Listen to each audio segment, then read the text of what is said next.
Mike, turn your games down. Hi, everybody. Welcome to a very, very special episode of Games My Mom Found. Episode 150. I am Mike Albertin. That's too many. The funny thing is, there's so many more recorded than that number, but it's 150 weeks the show has been going, and I have not missed a single episode or missed a week. So I will pat myself on the back. Nice. So, and I am Mike Albertin, and who's ruining the world with me tonight? Fresh off the Phantom Trains, Michael K. Hughes. Fresh off back surgery and high on pain medicine, Blake Anglin. Well, thank you guys for joining us, or joining me, because otherwise this would have been harder. Yeah, I'd rather be on the 150. Phantom Train. Congrats, guys. That's pretty impressive stuff there. It is, and there's been It's so humble too. No, there's no humble when it comes to the show. I've learned if you have to, like, I was up in random northern Wisconsin, and I went by I was at some grocery store and they had a board. I'm like, damn it, I wish I had flyers on me. I could have put one right here. I'll never be here again. Wherever the fuck I was. You're going to be like those actors that always have headshots on them. You're just going to pull one out of your wallet. You're just always going to have one on hand. I had flyers in the car, but then they got wet at one point, so then they got ruined. Yeah. But I need to get around doing that again. I love it. Just throw it out randomly, like at checkout. Like, your total $17.50. Thanks. I have a podcast, 150 episodes. And just leave. Fucking what was Oh, I was trying to explain it to drunk people this weekend about what I do, and they're like, what? I'm like, Just talk about video games? Yeah, and other stuff, but yes, mostly video games and my life. Like, what happened will be talked about in a different episode at some point, but not now. Yeah. We only have limited time. So, we are here to talk about Final Fantasy VI, which I played the GBA version, but I'm going to at least have the Wikipedia. It came out, the original Super Nintendo version came out in 1994. And also you came mean out Final Fantasy 3? Yes, but it's actually 6, so we're going to call it 6. But yes, it also came on PlayStation 1 as Final Fantasy. I think then it actually was called 6 on the PlayStation 1, and the GBA version is also called 6. And there's also a Steam version and a mobile version of this game also. Mike, do you want to explain real quick why it's 3 for anyone who may not know? Sure, because the original Final Fantasy was on NES. They skipped the real 2 and 3 in Japan. They never brought them from Japan to America. And then Final Fantasy 4, which was what we called Final Fantasy 2 for the Super Nintendo, they fucked everything up with all the names. So here we are. That's pretty much it. They fucked it all up. Nailed it. That's the best way to put it. Square. So what version? No, they can't handle these good Final Fantasy games. Here's Mystic Quest. I always thought Mystic Quest is a good game, man. I will die on that hill. I just wanted to jam that knife in there real quick. It's a game. It's a video game. It is a game. Factually speaking.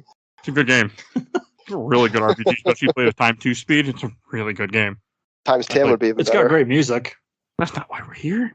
So 6, I had been wanting to put this on the show for a long fucking time, but it's a 30. I mean, it's like a 30-some hour game. So I was like, it was hard for me to put it on here. I had to make it like, something special to put it on to make anyone suffer with me. And I've been trying to get this on forever. But so I played the Game Boy Advance version, which has some additions that we'll talk about at the end of this episode. Mike, what version did you play? Also the GBA version. Neither of us played on a GBA, though. We should put that. Yeah, well, I could have. I own it. I couldn't have. It's just not as convenient. What about you, Blake? So I really wish I would have played the GBA. I've never done the extra content. I just played the base Super Nintendo version. Okay. What's wrong with that? You don't need The the extra classics. content is not worth it in any shape or form. It's worse than the Chrono Trigger extra stuff they added. And they Like, renamed pretty much everything. All the items are completely different names, and all the blitzes and all that stuff. Yes. Makes it hard to search for any particular thing. So I know what some of the differences. There's an extra dungeon, extra super boss. What else are we working with there? There's 2 extra dungeons, but one's a Coliseum-like thing where you just go through 120 levels of death and pain and suffering. And you get a crown that does absolutely nothing. Bragging rights. Now you can say that you did that. Yeah. I took a Who's picture what's the last boss of your tower? of the dragon that you just got done beating earlier to unlock the tower. You fight the same boss that you fought earlier, but this time you fight all 10 extra dragon fights, one after another, and then you fight the big dragon without having the time to heal or do anything. I mean, other than healing in battle, it's just one battle after another, and then you get a crown that does nothing. So, okay. So, do you want to talk about that extra content now, or like save it later? Sure, I since do we're have- already there, I was going to say it, but it doesn't matter. There will be spoilers for FF6, a game that came out, over 20 years ago. Ooh. So, was it Almost nice 30. at all? Yeah, Well- it's. Was it nice, like having something to push the combat mechanics kind of to their extreme, or does it just not really add anything, in your opinion? Because of my current situation where I was playing said game, I was okay with it because I was playing on my phone. I just played when I had downtime throughout my life, let's just say. In that case, it was fine. But so the extra dungeon you get is after you end up going to the end of the game in World of Rooms. We'll talk about way more in depth later in this episode. You fight these dragons. Once you beat all the dragons, you unlock the secret dungeon. The problem with the secret dungeon is you have to split into 3 parties, just like you do with Kefka's Tower, which we'll talk about later. And there isn't a set path for each team. They all start in the same spot, and you have to use them to step on switches that will activate platforms or make rocks appear so they can jump across these rocks. And you have to then take the 3 teams and walk around and fight 10 different dragons that will unlock other doors that are sealed by little stars until you beat the dragon. You have to figure out where to go. And it's just a pain in the ass. And I was 99 for almost everybody on my team. And I was still having a hard time with some of the random battles. Like, they were still not that simple as they should have been at 99. And the boss battles were tough as hell. You do get really good equipment, though, for doing them all. Like, you get stuff that you don't get normally in the games. You get the best equipment for people. Like, I got Gogo's best weapon in the game, which I never used, but I got it. So you get stuff like that. So, I have one very, very important question actually for you. Sure. Did you say Kefka, and have I been wrong my entire life? I always got say it too. I was like, so we talked about this in the Chrono Triggers. These old ass games, everyone has a different way to pronounce things, but yeah, Okay, I caught that one. I don't know if that's something that you just heard, or if that's just what you read. That's what my Like, brain in told your- me. that's what you went to. Okay. And that's where it never Yeah. will change at this point. I've I always just heard always Kefka. assumed Kefka's was my assumption. Yeah. Yeah. So after you That's go there, you beat the whole dungeon, which took me it took me a while to get through, a couple days of playing back and forth. I finally put a cheat code on to just finish I did 8 or 7 of the 9 dragons or 10 dragons, and then I had to go back in there again because I left. I thought I was stuck. I wasn't. I just didn't realize how dumb thing I had to do. And then I just put on a cheat code so I had no more random battles and finished the dungeon because I was just done with it. I mean, also the random battle rate is higher than it is normally. Oh wow, it's already fairly high too. Yes, and I had ward bangles on too, but they didn't. Yeah, it's a ridiculous what they do to you in this place. And you beat all these dragons, you get good equipment. Some of the fights are ridiculously hard. Like, there's that one fight you can't hurt the guy, you just have to last him until he kills himself. One fight you have to drain all his MP, otherwise he has a single MP. He will revive himself over and over and over again. The game doesn't play wow. That's fun. I mean, I would have known this wasn't for the fact of internet, but there's little things like that. Like, it's just a very challenging, and the final boss fight in the dungeon wasn't that, like, it was long, but it's because I was doing it wrong. And then when I fought him the second time in the Coliseum, he wasn't so bad. And then after you do that, after you beat the dungeon, you can go back in the dungeon and you fight one more boss that spawned at the end of the dungeon that gives you absolutely nothing for killing Ultima Weapon. You don't even get an item, you get nothing.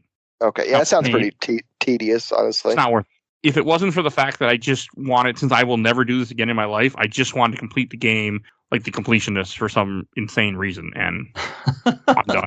Fair enough. Okay. I had 14 of the 16 people at 99, or 17 people. I had almost everyone 99 except for Gaul, Realm, and Umaro. And Umaro was close. Realm was getting close, and Gaul I didn't give a shit about. So He's a complicated character. I don't like him. Yeah. He's fine. Yeah. That's my default. I don't. He's one of the 2 I leave on the bench for the final assault. We'll talk about that later, I assure. Yes. So now that we got the extra content out of the way, let's go back to the beginning of the game. But also, since I'm jumping around anyway, there are 4 new espers they added in the game too, in the GBA version, which is Okay. Any new spells? Like, or Giant Cactar, Gilgamesh, Leviathan, and Diablos. You don't get Diablos till you kill the Kaiser Dragon, go through the whole secret dungeon to get Diablos. I don't think there were any new spells attached to them. I think they were like higher There's rates one of the spell in the better spells. There is. It's essentially, it's called Gravija, so it's just the second version of Gravity. okay. Oh yeah. It's not worth it. Well, yeah. Definitely sounds a little tedious, kind of overall. It was. It's just, I will never do this again, so I took advantage of the one time in my life where I was willing to go through this shit. Right. I mean, that's fair. Yeah. Get it out That's the what way it was. for professional reasons. I wanted to report about it, and this gave me an opening to be able to blast about it, so I wanted to do it once and for all. Nice. I will never do it again. and I don't recommend I'm glad. anyone else does. I'm glad I could just vicariously that I don't have to do it now. I feel No, like. I don't recommend it. It was terrible. It was a miserable dungeon, and it wasn't for the fact that I had downtime and I couldn't do anything else. It was, not worth it. Fair. All right, let's go back to the beginning of this game. So I will still say that the intro to FF6 never gets old. I don't watch it, but I mean, just the way that this game starts is always amazing. Just pushing the graphics of the Super Nintendo. Mode 7, baby. Like, I mean, the fact that you start off as a character, you don't know who she is, she doesn't know who she is, and you're just walking with the credits rolling and the music playing. Very cinematic. Yeah, definitely. Like, it starts certainly for the time, but even now, I mean, it just totally holds up. Yeah, I mean, and like everything with it, like you just see them on the mountain cliff, and they're like, "Yeah, we got to go to this town, and they're not gonna like us." And the game gives you a little bit of like what's going on in the Magic War. That some foreshadowing there too. Well, maybe that comes in a little bit. I get my order of events, but there's a flashback soon, like right in the very beginning. Yes. Shows if you're paying attention, you can little tidbits there. The music is just so good. Even though I play this game mostly in mute for reasons that I don't care to discuss on here. Yeah, all timer soundtrack without a doubt. Oh yeah, for sure. Like it's heralded as one of the best Super Nintendo RPGs for a reason. It's the second best in the system. Does everyone have? Do we have a favorite track? Can we throw out a favorite track from the game? It's tough. I can't even remember the music. I think just Terra's Mike theme, likes just like your overworld theme is just a classic for me. Mike, I know you said you like the Magitech facility. I do for some reason. Yeah, it's real kind of industrial. Yeah, it's very Donkey Kong Country. This one thing this game does so well is the life motive. You know, like each character having their own theme, music associated with them. It's just like consistently used to great effect throughout. I'm listening to It plays in the auction house. Yeah, it's called Devil's Lab. Yeah, that one. Man, this music I'm listening to it right now. It's really damn good. Yeah, it slaps. If I didn't want to copyright, I would have it in the episode right now. I can't. Okay. Just everything about this beginning where you don't know who you are and you're playing as this character that is confused and you find out a little bit like, that she was part of the Empire. I think you find out that she's a slave too pretty quickly. Very quickly. Yeah. Okay. Yep. She doesn't even know her name. When you're controlling her at the beginning, her name is just 4 question marks. I don't think it was in the GBA version. Oh no, you played GBA. Never mind. It is. Yeah. It's been weeks. Does anyone else find it strange that you know that slave crown, ostensibly a very powerful tool, is never brought up or mentioned or utilized again?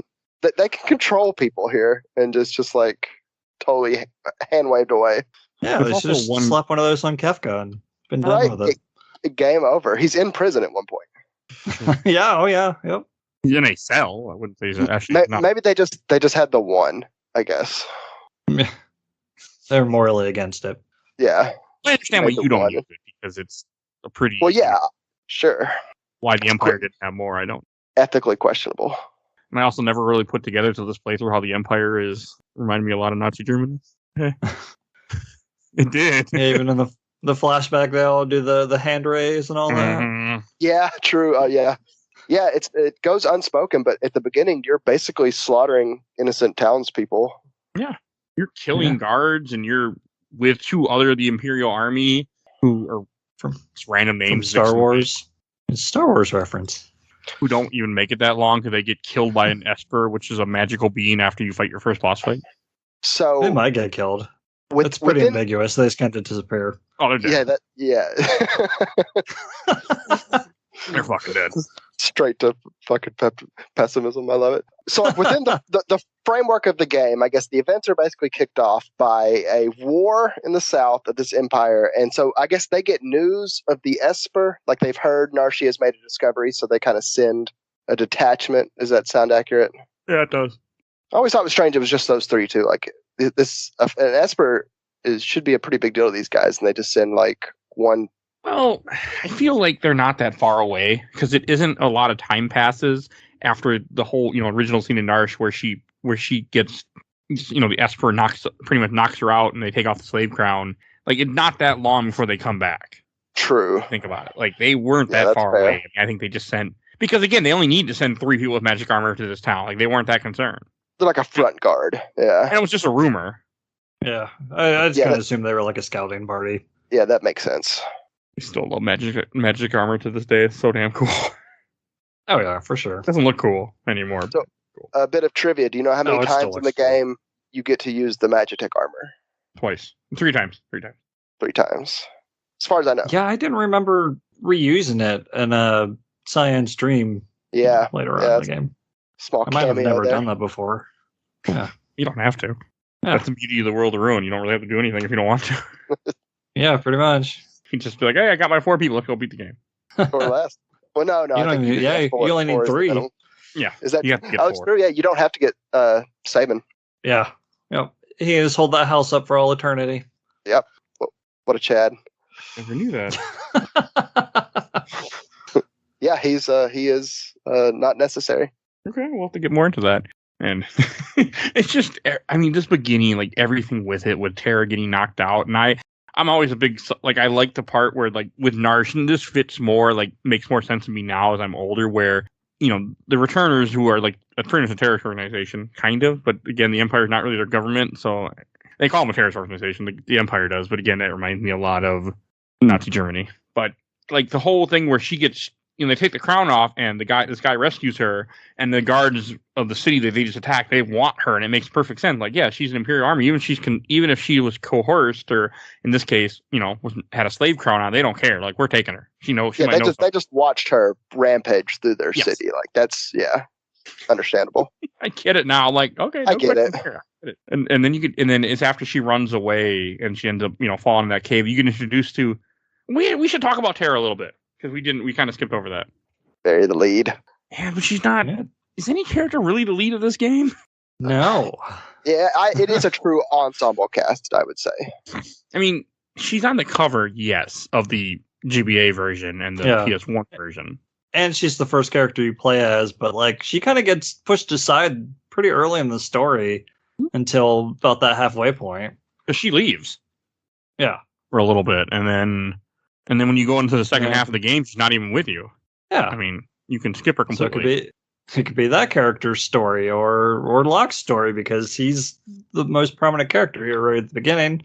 Yeah, that's one of the beauties of this game, I feel. Yeah. And I love how you don't find out a lot about Terra till later on in the game. Like, she can do magic, but that doesn't mean anything to you at first. Yeah. Or anybody. Yeah, only that we know the magic's been extinct from the world for however long. 1,000 years. Something like that. A nice flat number. Which is strange Of course. because there are so many fucking people in this game who use magic and like literally like slam dancers in the town of Zozo, casting fire too. Oh, Like, yeah. I hadn't thought about So that. many people have access to magic. Like, That's because they're monsters, right? well, I mean, they just seem like dancers to me. Mike Yeah. is just a profession. Question of killing. I mean, Locke- they seem human. I love If monsters. I'd known I'd get to learn magic, I would have been trying to be a dancer my whole life. Slam dancing way before this. And when you get introduced to Locke, I will never not love this moment where he comes in and he's like, "Oh yeah, they're after the girl." And he's like, "And you're he calls him a thief or something." He's like, "I'm a treasure hunter." I have always loved that. Treasure never not hunter love Locke. He is. I like that you find out way later in the game why he's so insistent on helping these women in distress. Which again, I don't think I ever did his side quest later on in the game. You never went and got him back. No, I don't remember. I think I've only beaten this game like once or twice before this. It's been a while. I've only beaten it twice. One of the tougher ones, I would say, to get back. Oh yeah, because you have to go through the Phoenix Cave. Yeah. Yeah. He's meant to be one of the later ones, but he's such a good character in this. And then it's like right when you get him, you also get introduced to a little scenario which happens a few times where the game makes you split into 3 teams and you get Muggles. I fucking love Muggles. I do love like that mechanic, like that splitting your party. So good, just different. You know, it just took like RPG mechanics and just focused on them in a way that games just hadn't done really before this one. That's what makes this game so good is that it's constantly splitting things up and you're on the run because like the first half of this game is or not first half, but the first part of the World of Balance is you're on the run from the Imperials as you get Terra. You got to get her out of the cave because Narsh is after her. And you got to leave Narsh, and then you end up going to see your friend who's a king who lives nearby, who is part of the Returners that Locke is part of, that ends up taking Terra. And they want Terra because they want to use Terra because she can do magic. Which I don't think I realized as much how much that was. You gotta join the rebels that are fighting against this empire. That sounds It's located in a different continent. Yeah, like the spacing and timing of certain events are kind of a little unclear. Yes. Like, why are they so concerned when they're not anywhere nearby? And there's only like 150 people on this planet. I mean, like, what's the real prize here, guys? Because You should be more concerned about the waves and waves of monsters that are everywhere every time you try to go anywhere. Literally, like, clean up Zozo first. All right. Then let's talk. And then when you get to the Figaro, like I will. It is still amusing, even though like it's pretty like how much of an like womanizer Edgar is. I had forgotten a lot of that. It comes off borderline. I don't think King Edward would fly in the Me Too era. Let's put it that way. No, there's a couple of comments he makes, like when he first meets Realm. I was just gonna bring that Take it up. over. Yeah, Some creepy stuff. we'll get to it when we with talk Realm, about Realm. Okay. And there's some shit. And like there's one comment when you're in Figaro Castle, like because Kefka follows you because he's looking for Terra, and they make comment where they're like, there are more women in here, there's more girls in here than there are grains of sand out there. You're in a giant desert. I'm just like, is there something that's gonna come? And you don't see like any women in the castle. I don't think They're in the inn. Like, There's two. okay, there's That's some it. dark implications. I feel like going on there. I mean, there's an underground castle, so maybe when he said women, he didn't mean any. They're all dead down below. He's medieval Iron Man. Yeah, I mean, he does use tools, which is his specialty for combat, which are wonderful. They're the best. I love. Oh yeah, he's a beast, especially early game. Just a monster. Like, every character is so different. Like, Locke has the ability to steal. Terra has the ability to use magic when no one else does at this point. Like, and there's such a good scene when you first leave the Figaro Castle, and you get the castle goes underground, you get chased, and then you end up fighting these magic armor that you just, you were driving, now you're fighting an enemy. And if you don't, and it doesn't always happen, I always do it where if you cast a magic spell, Edgar and Locke will stop fighting and go and talk to each other in the middle of the fight. But you can actually trigger that same scene later. Yeah, this little vignette in the middle of the fight. I mean, there's never been anything like it for RPGs. Totally. I'm gonna try to point these out as we go, but there's a bunch of those little scenes that are so easy to miss in this game, and it's one of my favorite little trivia tidbits. It makes so good, and like in such a especially early parts, such a journey where you just drop from place to place to place to place. You just keep going as things happen. Like you go to South Figaro because now you're trying to get the Returners, but you're also starting the story of looking for Edgar's brother. That you can miss information about him and naming him if you didn't talk to a certain NPC in the castle. No, you have to do that. Oh, you have to. Never mind. I thought you could miss it. Yeah, you have to name him before you can move on. Okay. Yeah, that locks in there. I thought you can miss something. Maybe I'm just hallucinating. There's a few extra scenes coming up that we can talk about, but yeah, that one is mandatory. And then in South Figaro, there's a dumbass scene that I have to mention. It's not as dumb in the new version, but in the original version. So if you go into a bar, you'll meet a future character, Shadow, which is a ninja that joins you. His special ability, he can throw stuff. But he didn't join you at this point. He joins you way later on in the game. But the original SNES dialogue was he slit his mother's throat for a nickel. And they just kind of throw that out there. Yeah.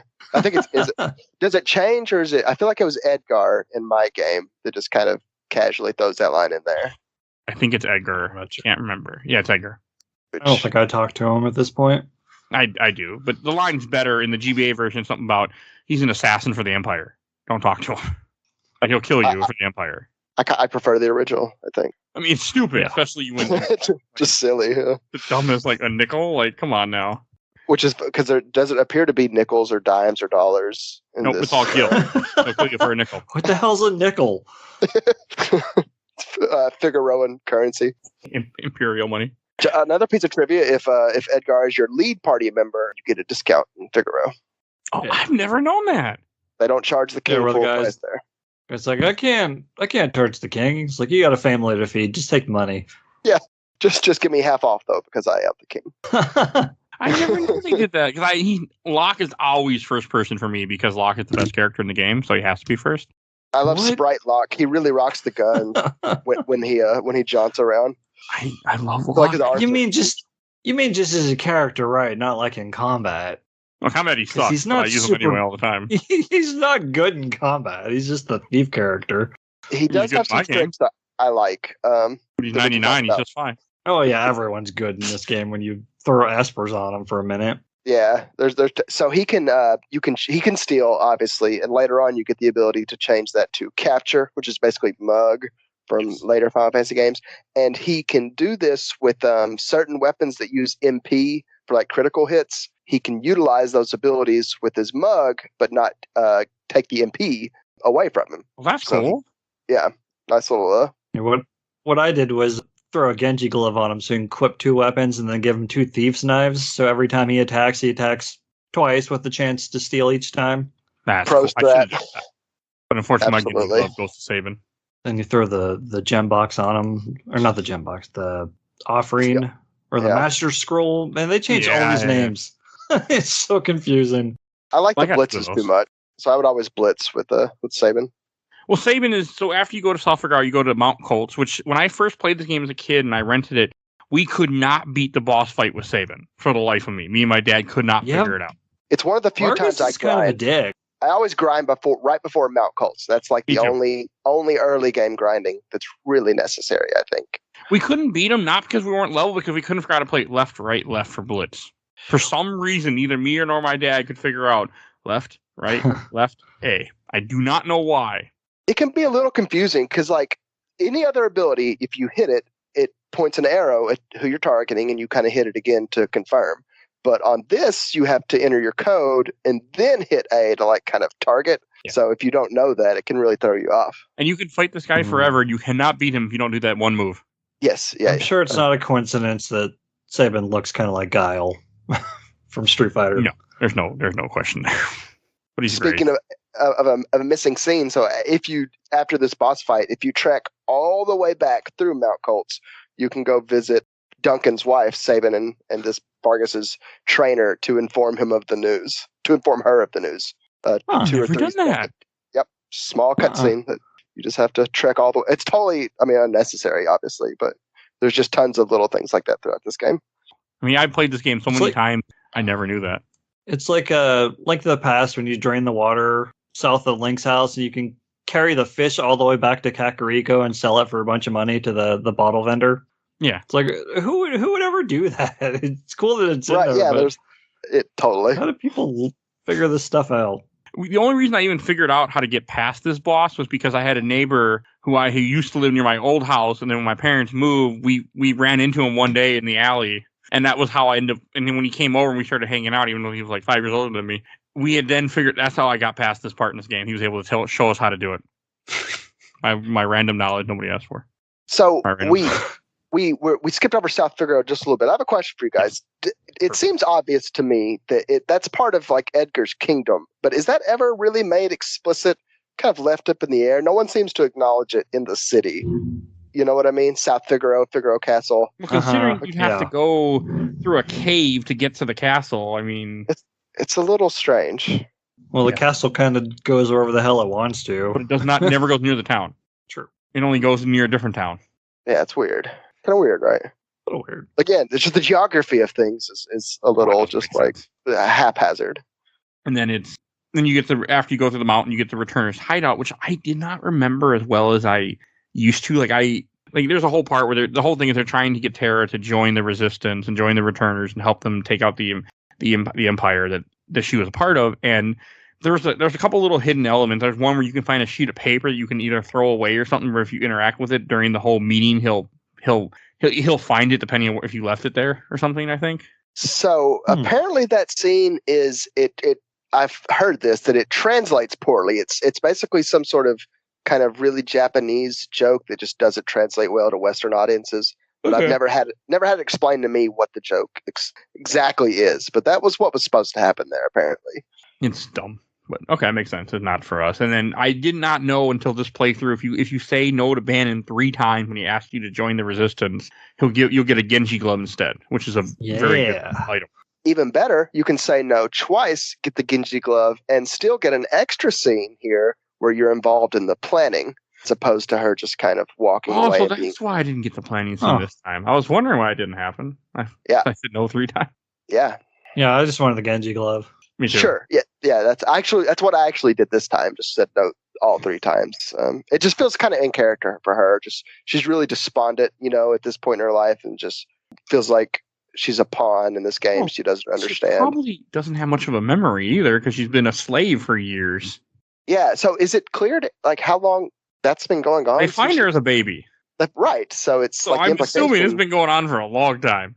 And so I never understood if she was found as a baby, like what's the crown for? Couldn't they have just raised her to believe all this, or did she rebel at some point?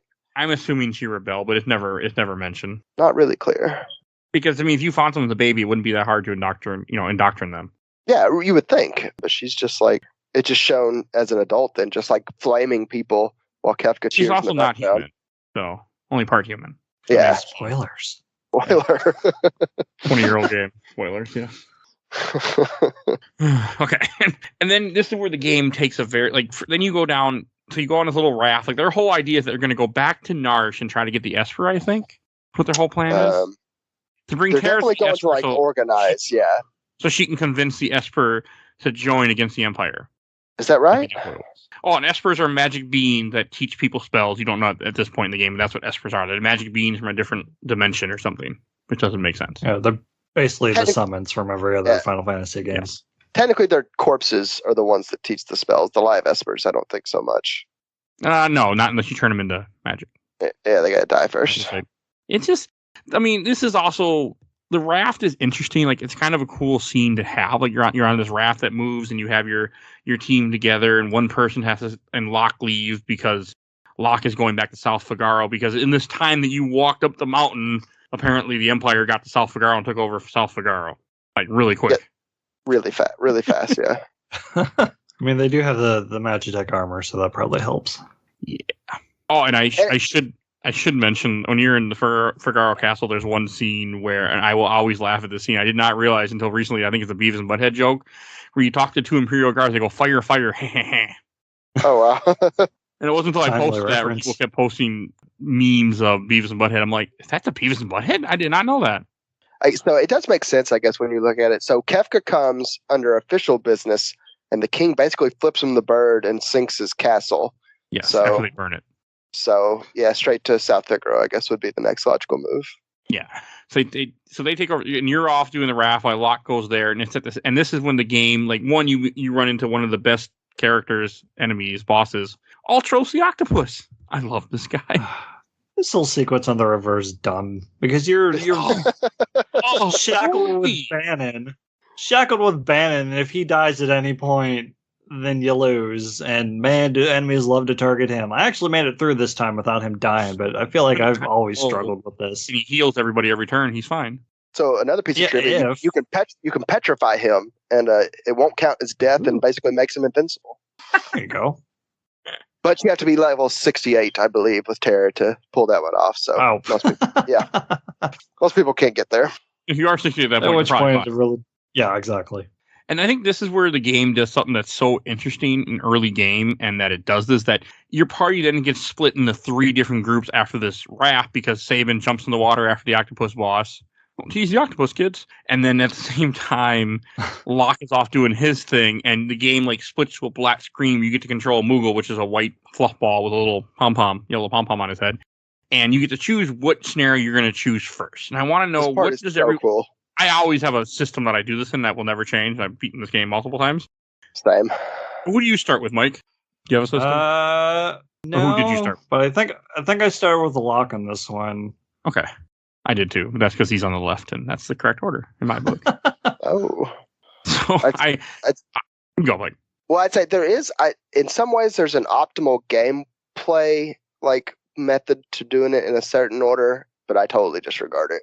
Okay, I always do Locke first, just because I like it, and I just like to do it first. I think it, in my opinion, makes the most sense because Locke is, ran off while you're doing this thing. And this is a good scenario because this is a different type of thing. So you just have Locke, who's not a strong character. He's a thief character. So you really can't do a whole lot, but he sneaks into South Figaro, and and I don't think if looking back, if I didn't have a guide or have someone tell me what to do, I don't think I would have figured this out. When you're in this town that's now occupied by the Imperials, you have to go and steal clothes from a merchant, and then take the merchant's clothes, and then go to somebody's house, deliver him cider, and then he will give you a password to open up a door that then leads to the mansion that has a secret door that leads into the basement where there have people The captured. password that he forgets. And if you say it wrong, you get instant death, by the way. That is a callback to another Final Fantasy I know. I think it's 4, although I could be wrong. But that password, the only way to know that, as far as I know, is to have played that Final Fantasy it's referencing. Because it's Rose is the password, or is what the password was, I think. So Rosebud, maybe? Something like Rose that. or Rose? Yeah. I don't really know. Like, I just knew what it was because I've played this game before. Isn't there a character in 4 that's named Rose or something? Rosa. Rosa. Great character, too. That's a great game, I think. I think Rosebud is one of the joke answers. Courage is the right answer. Yeah. And Courage will get you through the door. Otherwise, he kills you. The little boy. Yeah, he'll slit your note. He'll slit your neck. Slit your note. It shanks you in the shin and you die. What a dick. A lot. You can. I didn't know this till later. Like when playing this game many times, you can also steal one of the Imperial Guards armor for no reason at all. But you can. Well, you can use it. Don't you have to? Is that not No, necessary? you don't have to. I don't think. I think you can steal the merchant. I think you're fine. Oh, I've always done it. Or it lets you... I'm pretty sure I've done it at least once without doing that. It only moves one guy out of your way that I don't think is completely in your way, but I can't remember. Yeah, I'd have to check the tape, yeah. You get the Star Wars reference when you go to rescue Celeste. She says, "Aren't you a little star for an Imperial trooper?" Nice. I always take off the clothes before I get there, so she doesn't see me in the enemy's outfit or merchant. I'm always in the merchant. I'm always in the merchant outfit when I go visit her. I specifically went back and got it just so I could see it. That whole scene where you go downstairs and you're like in this basement area and you find Celeste, who's the general who you once saw. I think you see her once in a cutscene earlier in the game where you don't know, and you see her. She's tied up, chained up to a wall, and this guy's just punching her in the stomach. What is up with Figaro? They have a dungeon in their basement, and they have this like cell under the town of this prison. What is wrong with these people? And I don't think it's ever made clear like what exactly she did. She's mentioned as a traitor, I think, but never. Yeah. I think it is mentioned later, but I can't remember what it is now. I think there's somewhere. I'm gonna Google and see. Keep talking. She's definitely so they're beating her for basically they call her a traitor. That much is made clear. And then there's no record as far as I know of like what she did. She just kind of the theory that I've seen is that she opposed the poisoning of Doma, which is something happening simultaneously in another scenario. Yes, That makes sense. Yeah, but that's just speculation as far as I know. Oh, also, I know one of the things she did is she did some heinous atrocity in Miranda, but it didn't make her a traitor. And then she did. I can't find out what she was branded a traitor for. Yeah, I really don't think they ever explicitly say. According to TV tropes, she was arrested and imprisoned as a traitor when she became disillusioned with the Empire and spoke against them. Oh, okay. There you go. But I was just going to say real quick that depending on what outfit you're wearing as Locke, he if you're wearing his normal clothes or the merchant outfit, he like hides up in the rafters as the guards walk by. But if you have the Imperial outfit on, he just stands by the door like he's supposed to be there. I love those little touches. That's amazing. This game is so good. Celeste is such a great character too. Like I absolutely love this character. One of my faves. So she's great. I mean, and then she joins him because he released, and I was still laugh at this point where there's a guard in the room with her, and the guy's like, "Don't fall asleep," and he's like, "I can go for days without sleep." In the moment he leaves, it takes you, as long as it takes for you to get through the door, the guy's already asleep. Yeah, he just goes back in the chair and passes the fuck out, and you have to steal the key. And you go and you release her from the. You do something to help her, and then you have to get the keys to get her out, or you need a key that the guy. Yeah, you unlock her chain, her shackles, but then you need the key that the guy has to get out of the dungeon. And you grab the keys. He wakes up, jumps at you, then he falls back to sleep and goes back in the chair. It's stupid. Another strange tidbit. So you can access this whole dungeon area throughout the rest of the game, and it's still inexplicably filled with Imperial soldiers, even after they withdraw from South Figaro and or get murdered. When the world gets destroyed. Of course. That's the game thing. This where you see Lone Wolf in a cell, or is that in the actual castle? That's in the castle. Yeah, that's later. Well, when you go to Figaro Castle the first time, you can see him there in one of the cells. I think he's in the cell that has the cave in it. Yes, because he used later on. And he goes in the arch later. Yeah. That's pretty clever. And Blake, what scenario do you do after Locke? All right, we should Yes, finish no. talking. Never mind. I'm skipping ahead. I So you- always start with Locks too, by the way. Okay, so after you rescue Celeste, and then you pretty much escape South Figaro, and then head back to Narsh, You got to fight the tunnel digger. Yeah, you go through the cave. where you learn you have to use Celeste's special ability, which I only use this one time in the game called Runic, where she puts her sword up in the air and then she absorbs magic attacks. Oh, Yeah, it's so OP in certain circumstances. Yeah, like well, you can't use in the Fanatics Tower, but any boss that I knew was relying on magic, I would just have her spam it. But unfortunately, it means your characters can't cast magic either, because she'll absorb that too. That's fine. When you only use attack, that's fine. There's a point coming up very shortly that she just absolutely dominates. But one of the reasons that I was talking about the gameplay. This is the only scenario where you can't unequip your characters like before it ends, or you'd either fight the tunnel boss, unequipped or not. But if you really want to optimize it, you would save them for last so you can get some good equipment elsewhere, unequip before the scenario ends, and kind of cycle that way. It makes sense. It wouldn't let you unequip since she has to have a sword equipped to use Runic. Yeah. Well, so I think you can do that. You just once you beat the tunnel boss, the scenario ends without you getting a chance to I manually gotcha. do it. You have Yeah. to be strong enough to be able to take them. The other times you Oh, can that do would it suck. with like threat free. Yeah, because they end differently. Right.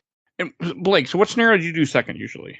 So I always do Saban's second, just because I'm pretty sure it's the longest, and it's It just is like by far. And, by far. More it's- than the other two put together. exactly. So, and Tara's is the shortest, so I always just save her for the Terra end. scenario is stupid. It's Very so short. pointless. It's just them finish riding the raft. You go to Narsh. You go through the secret cave. You don't even fight any bosses as them. Then you talk to the townsfolk and try to convince them that they need to help you, and then it ends. Or you don't even convince that. You just get to them, and then it ends. It's really pointless.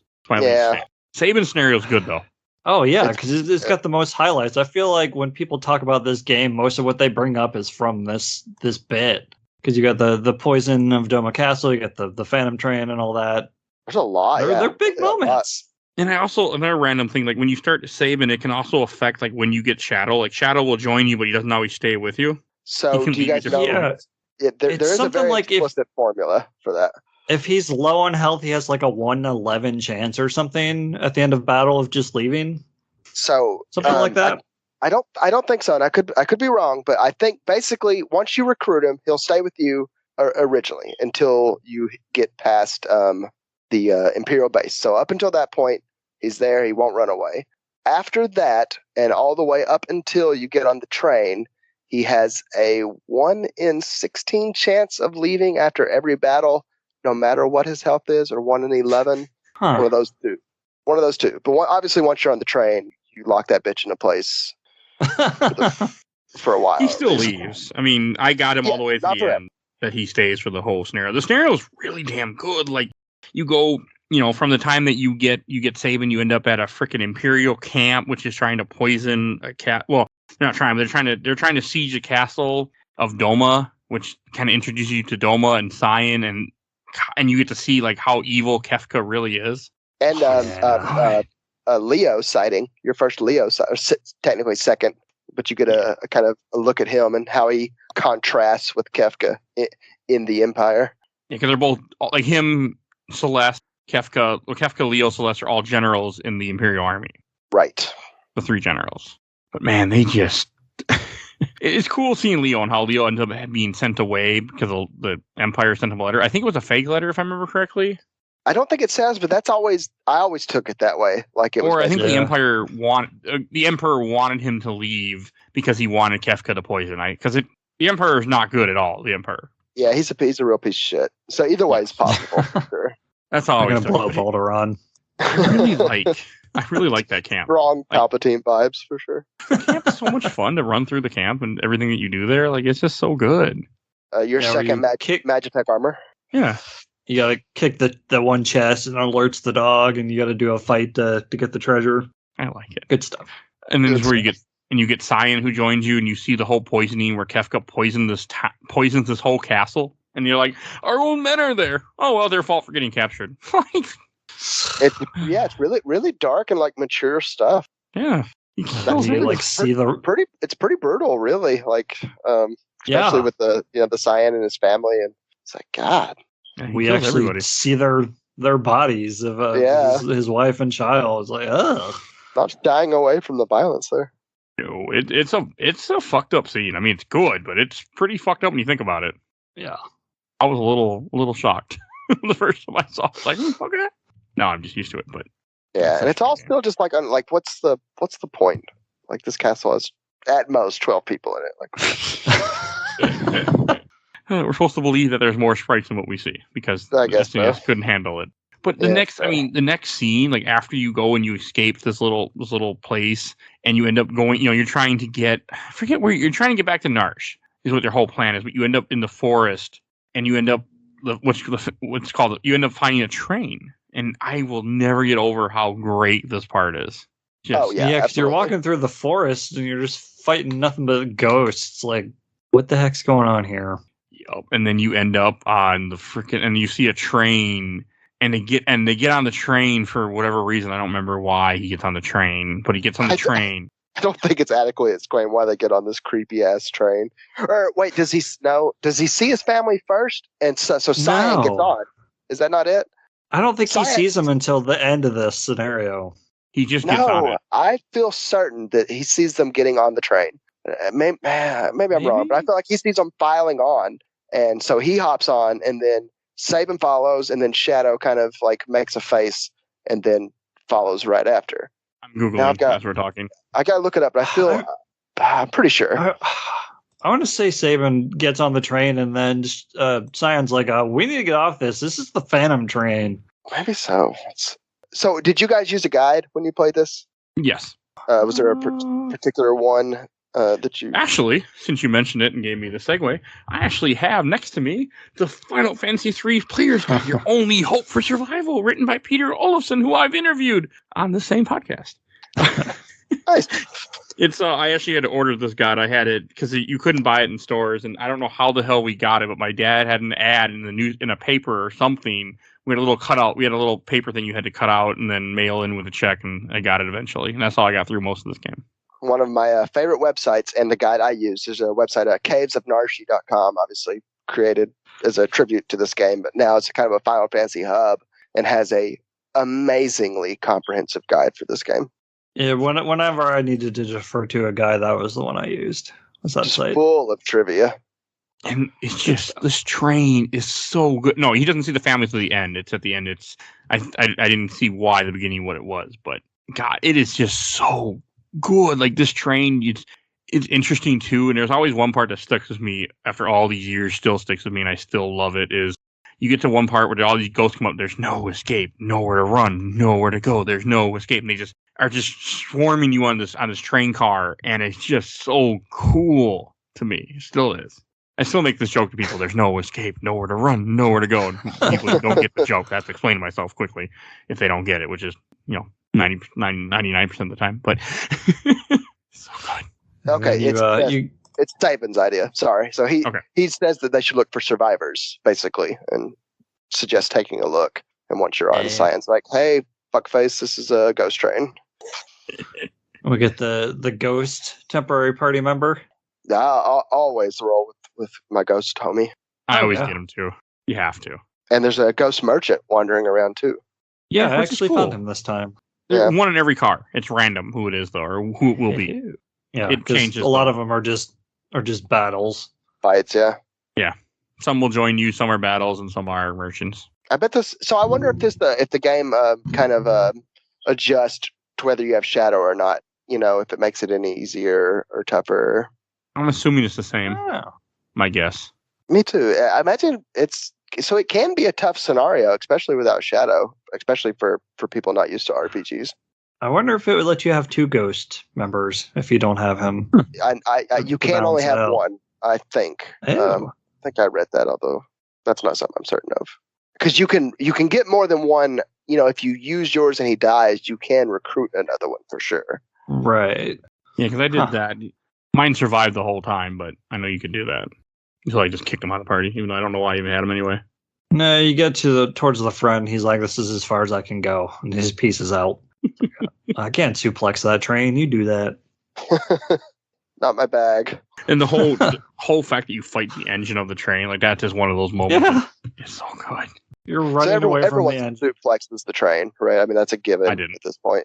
Oh my god. Yeah, I know Mike did, but I sure did. I didn't. Well, Like, I can't yeah, use blitzes because I played on it. It's like a rite of passage. Oh, I played on the phone too, and I blitzed the shit out of people. I found it easier on the phone, I swear, than like a controller. I tried because me and Mike were talking about it, but I never got it. I just never bothered. Yeah, because like the big trick to blitzes is that when you have a diagonal input, you can use either of the opposite directions to input it. So your main Hadouken, the Aura Bolt, it's down, forward, left, but you could just push down, left, and it would still work. Or it should. I just rolled it, and it always worked easy on my phone. Some of them get a little complicated though, for sure. A little bit, yeah. But I had to suplex it, and then I just threw a Phoenix down on him and killed it instantly. But I had to get the blitz in. So, speaking of the Ghost, you can recruit 2, but the second one is half strength of the first. Wow, they're already strong. weak to begin with. Yeah. Interesting. It is. And then it's after the train where the game can. This is where the farthest. So you finish the train, you defeat the train at the end, and then it said, "Okay, I'll let you get off when we get there." And then when you get to the end of it, this is when he sees his family getting on the train. Yeah. Okay. Yeah. That's a fucked up part. Like it's good, but like he sees his dead family getting on the train to go to the afterworld. Yeah. But yeah, they really rubbed that one in. Mm-hmm. And he's ready to get back on the train to follow him too.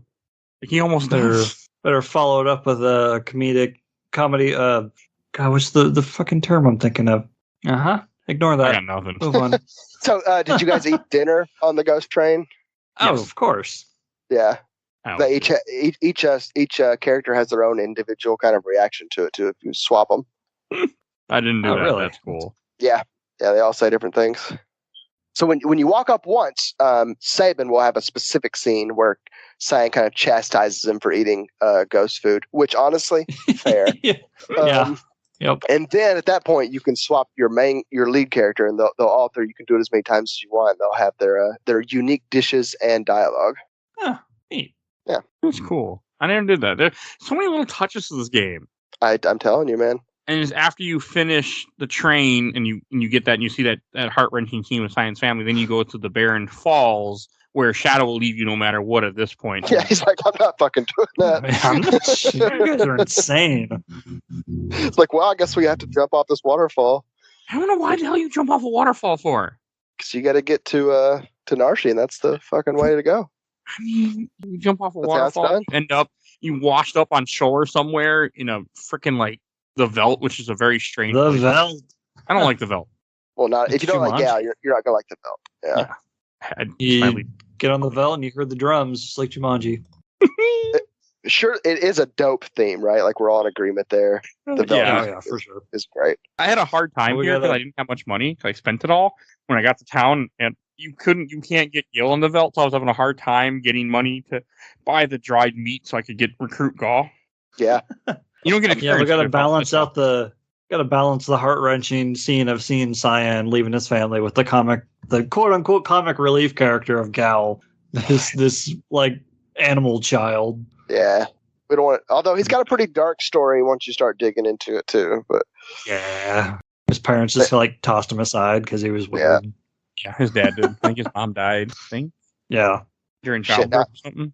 now I feel bad for the way I treated him. So I give him the dried meat. He joins me, and he's just not he's a good ass character. I will say that I know he's good. I don't like him and I don't use him, but I know he's a good character. He can be. So Yeah, I mean, like with the right yeah. rages, obviously. So Yeah. I guess for those who don't know, this character he basically goes berserk with any enemy. So he kind of takes on the persona of any enemy that you've fought and leapt into on the belt. And from the start, there's a few pretty overpowered ones. The stray cat is maybe stray the most. cat. Yep. Yeah. And we forgot to absolutely mention personable. Shadow's special ability. He can throw stuff like weapons or other things you can I buy. used that 0 times. Ooh, Me too. super I've done it strong. before, but not this Always. playthrough. I always And- just throw. Cyan's ability is Cyan is able to do what's called sword text, where you pick you go in the mode and you just sit there and watch a little meter fill up by the enemy attack, and then you can do Yep, better. you very, very slowly fill up this meter while everyone else is getting wailed on. Like, okay. I never I do it. I don't know if this is a hot take, but I think Cyan is the worst character, like mechanically, combat wise. Dispatch is the first one that he can do. Dispatch is still pretty decent.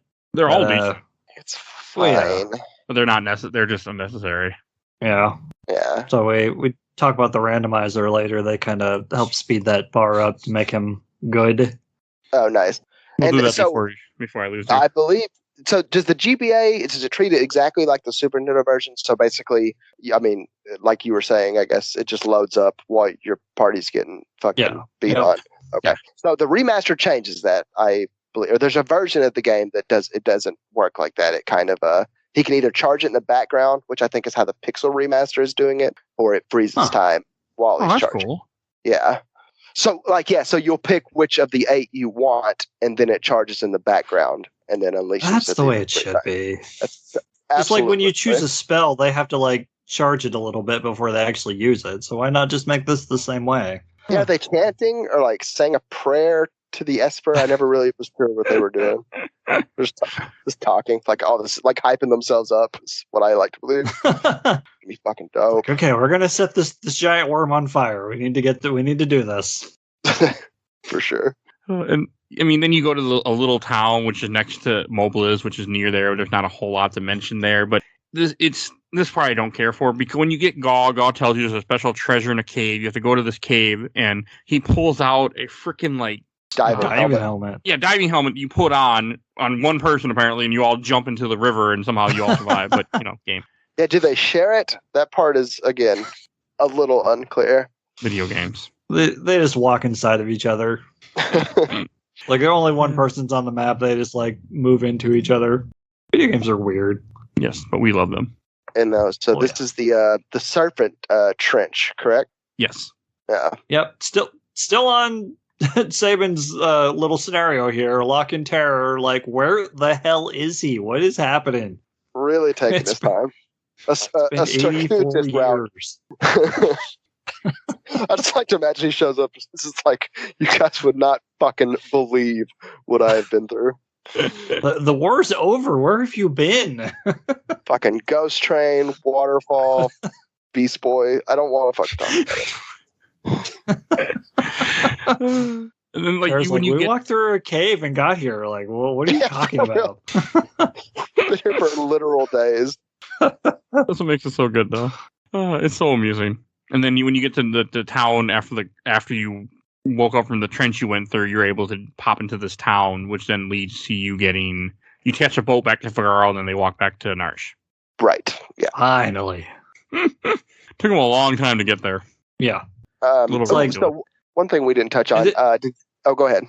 Oh, I was just gonna say they probably should have like divided out these little events through the different scenarios to balance them out instead of making one of them super long. But I don't know, it's fine.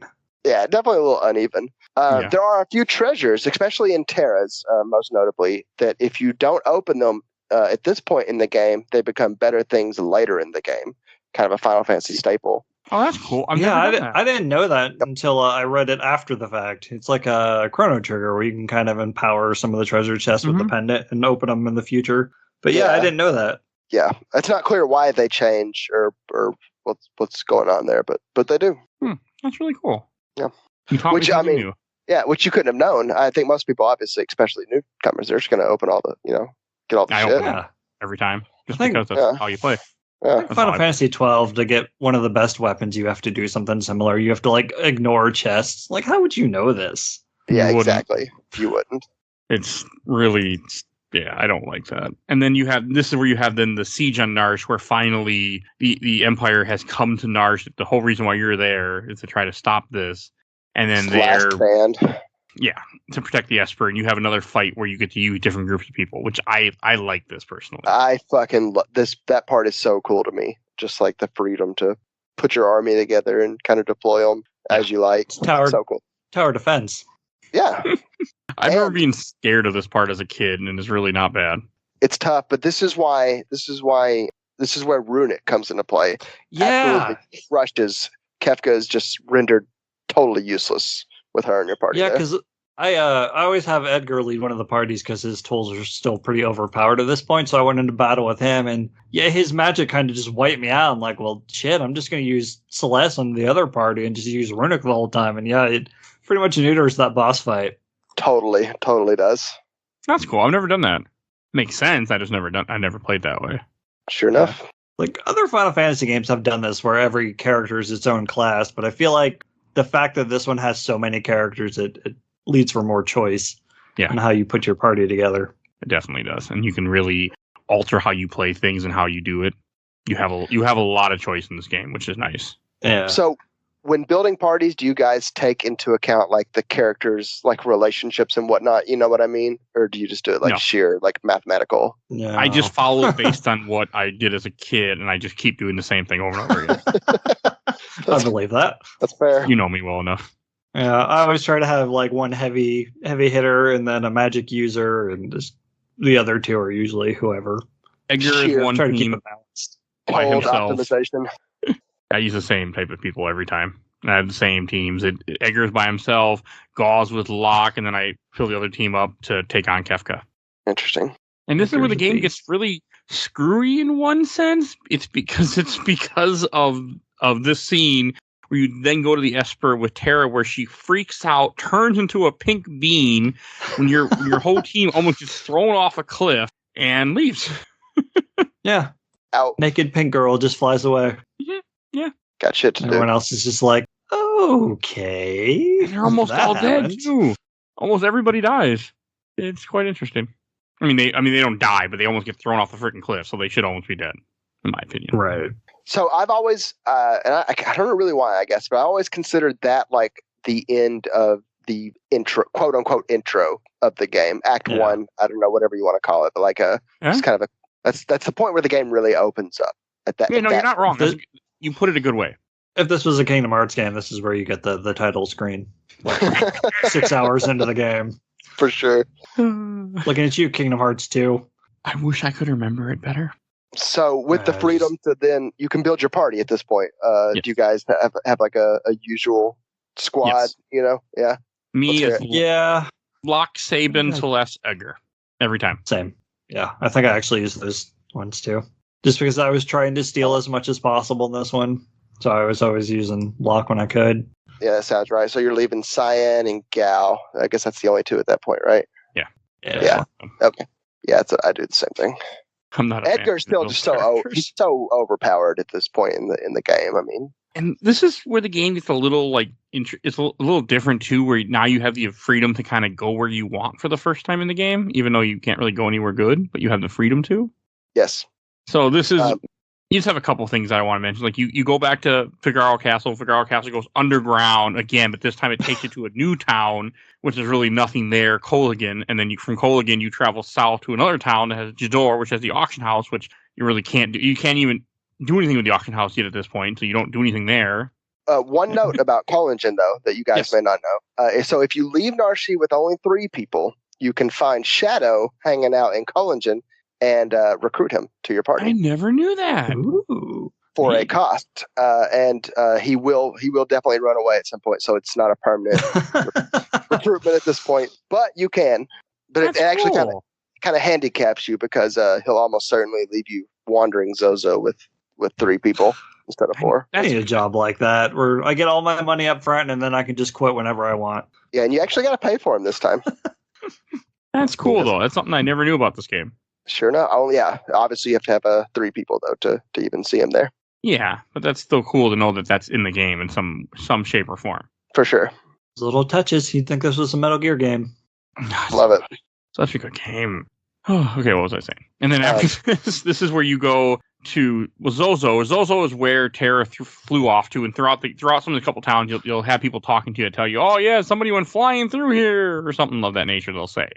Oh, I need to resend my my answer to Blake's question earlier. This is my favorite track in the game. the Zozo theme is real good. Yeah, Zozo theme is great. It's just they all fit the mood that they're like searching for. You know what I mean? Just so well. And the thing that's so cool about Zozo too is it's the first town you go to in the game, or an only town you go to in the game, where you get into random battles. Everyone in the town trying to kill you. It's just a dungeon dressed up like a town. Yes. Yeah, real unwelcoming place. But you get Edgar's chainsaw here, so it's great.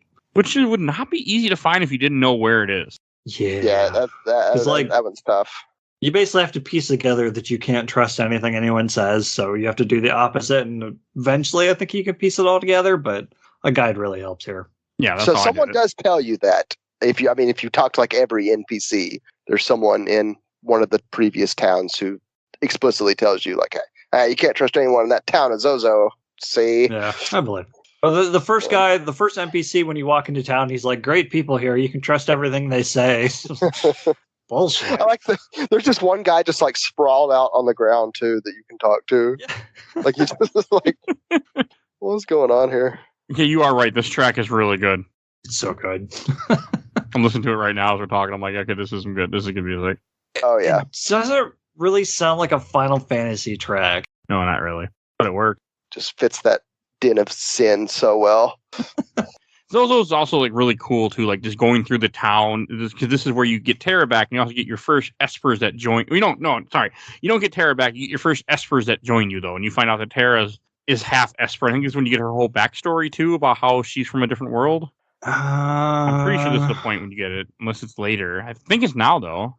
Maybe. Remember if it's not? No, it's later. Yeah, I feel like she still doesn't know what she is. Well, Ramu is there, like basically waiting for you in the room that Terra's in, and is kind of lays what's going on out in terms of the Magitech facility.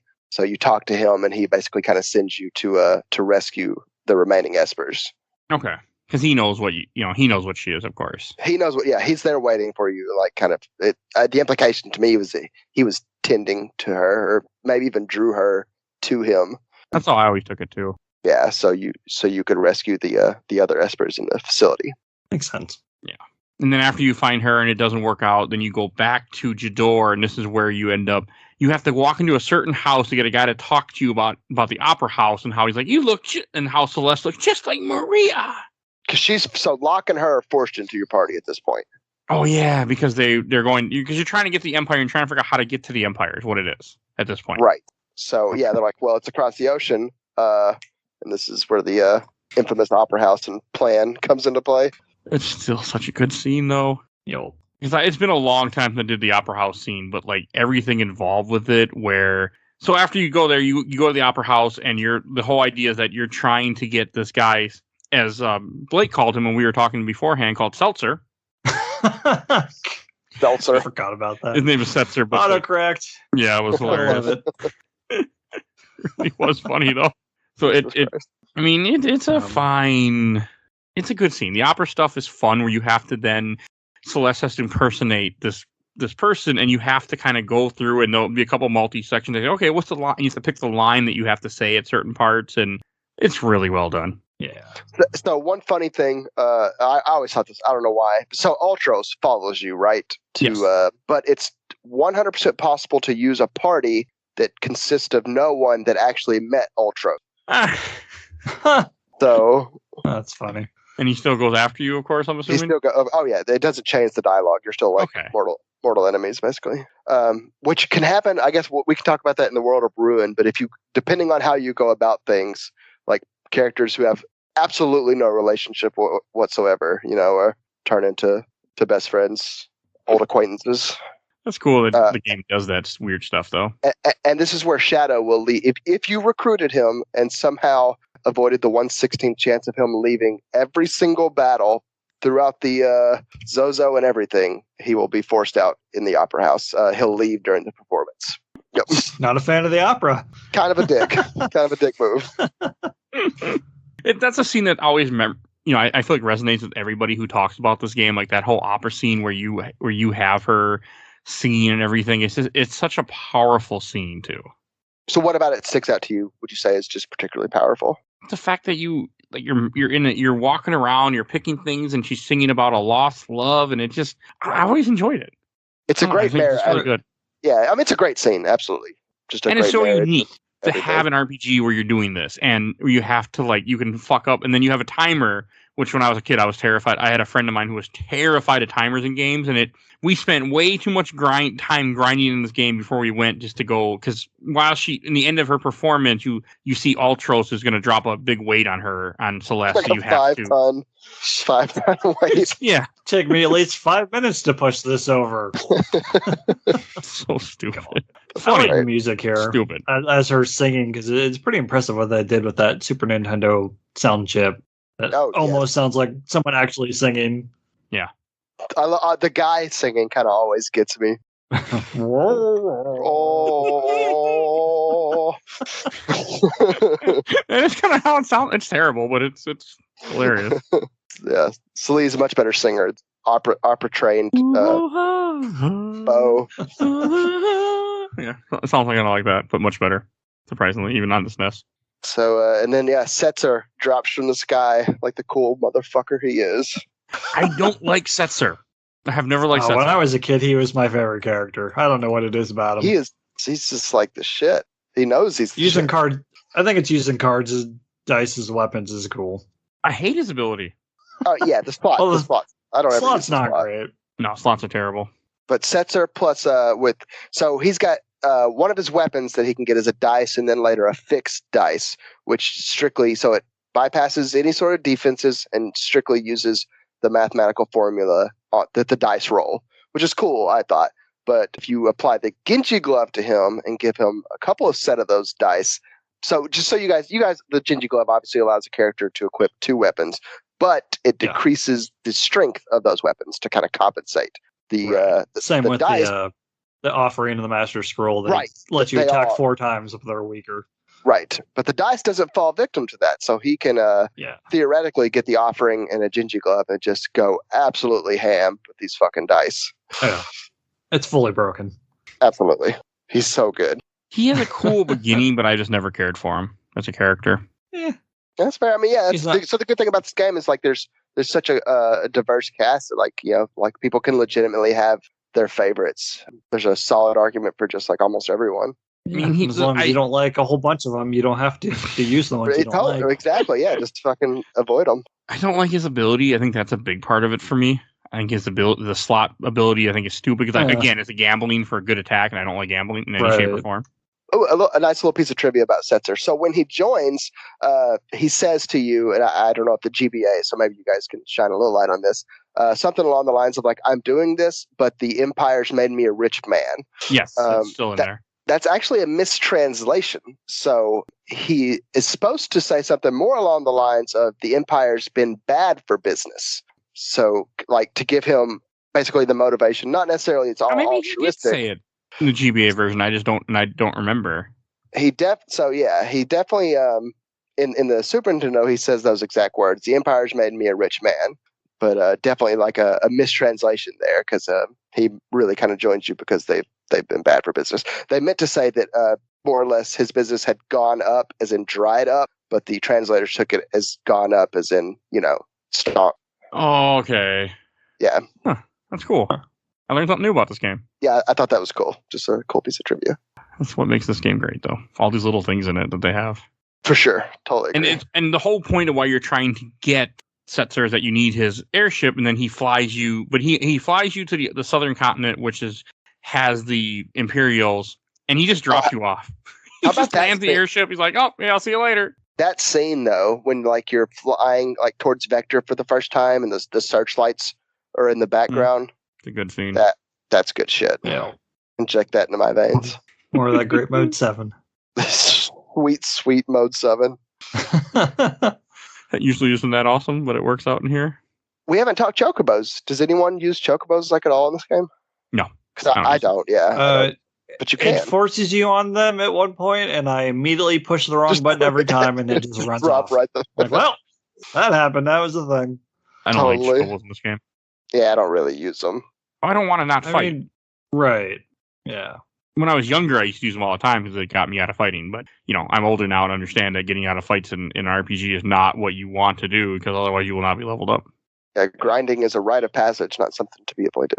And then this is also, and then you have like 3 different towns you can go to: Albert, Tenzin, Miranda. But you can actually skip all 3 towns if you want to. There's not. I go to all of them because I have to. but you don't. But you don't have to. I think that's a cool aspect. You can go right straight to Vector and go right to the next dungeon. Yeah, it's a cool touch. Because I'm a big fan of. So you go to Vector, which is a town run by the Empire, and I like how there's an inn where you go to the inn. I think they rob you or something, if I remember correctly. Yes. So yeah, I never go there, but I know they do. Sleep there. Oh, he says it's free.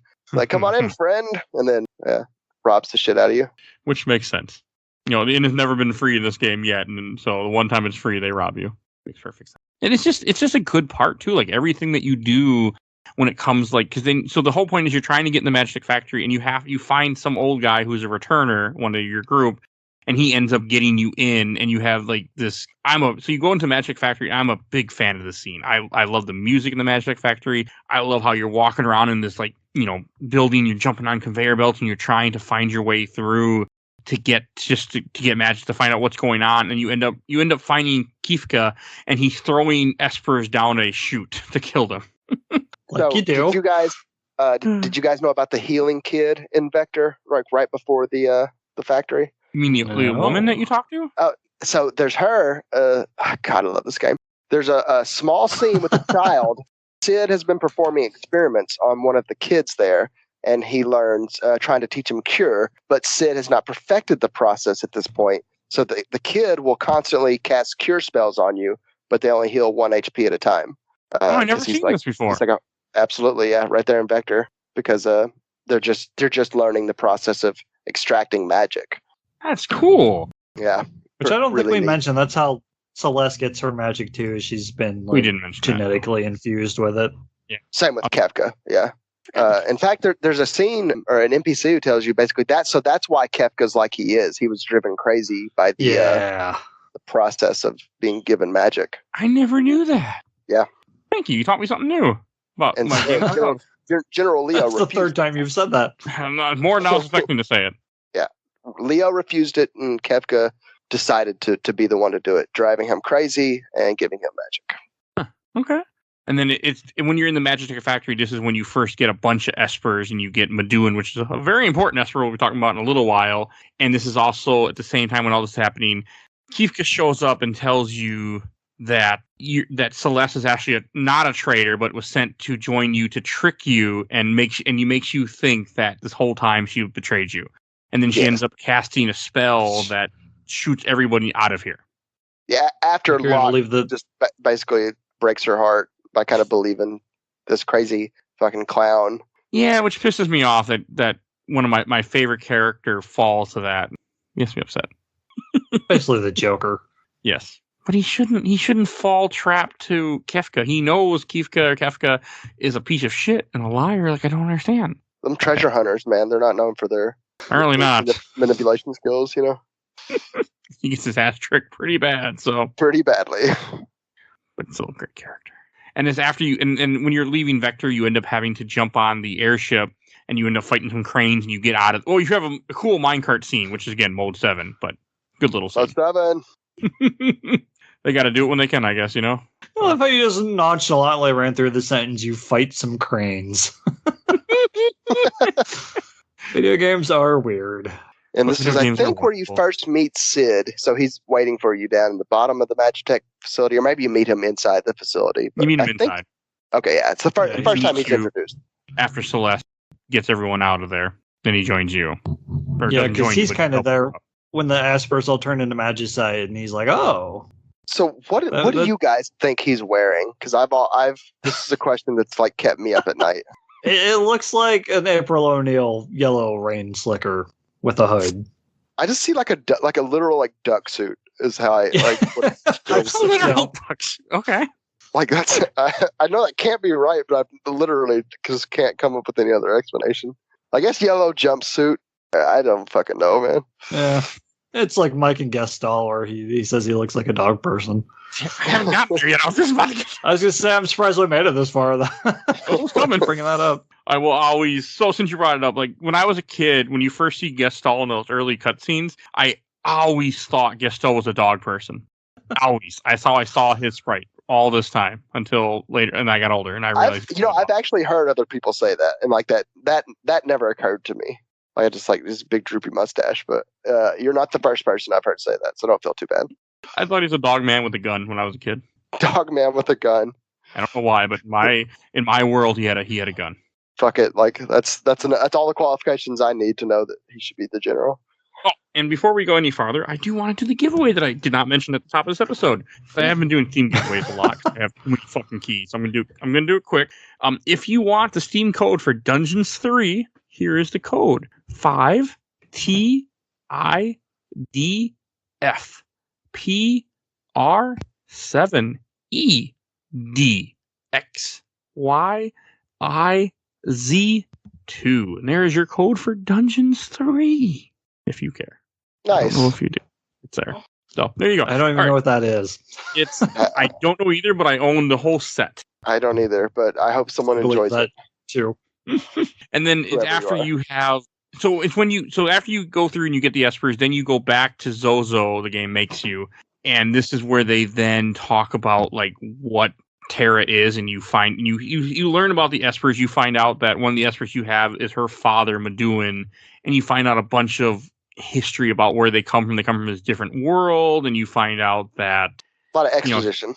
She's half Esper, half human. You get this whole history of how some woman got swept into a cave and had sex with an Esper and then didn't leave, and now there's a kid, and yeah.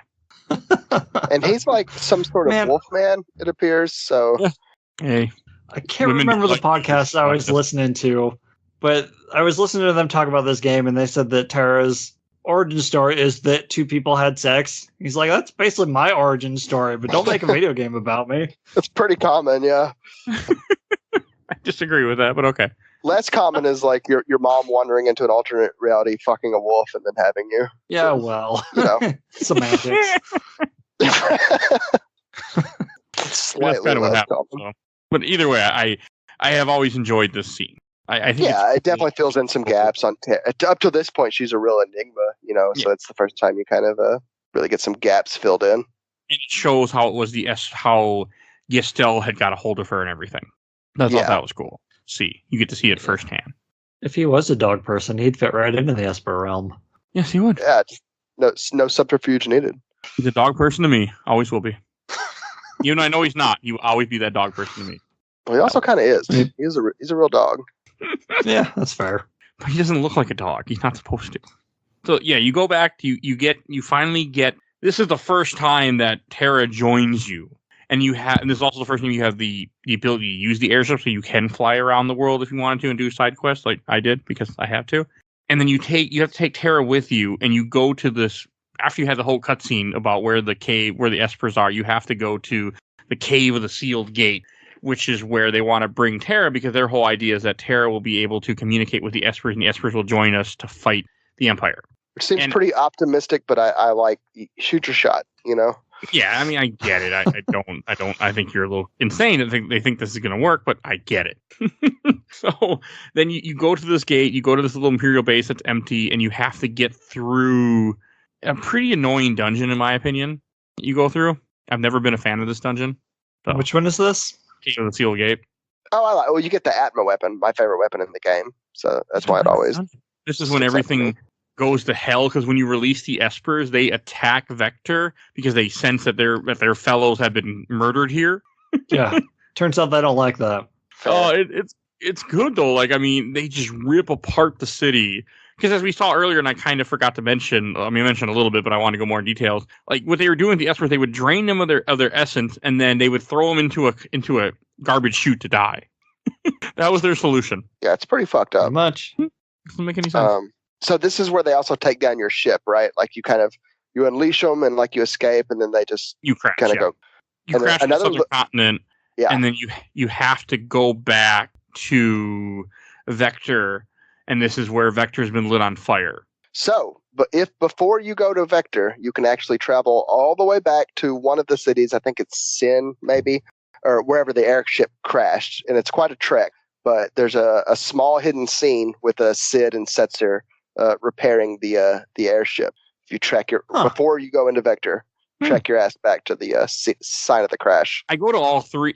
I go to all three of the towns. But I've never seen the scene before. Yeah, you have to go into where the airship is. It's kind of like its sprite is stuck somewhere around one of the cities. And that's why I've never seen it. I never do that. Yeah, you go in there and there's a little scene with Sid, and it's the first time that Setzer brings up Daryl, I think. So you can learn a little about her before the World of Ruin.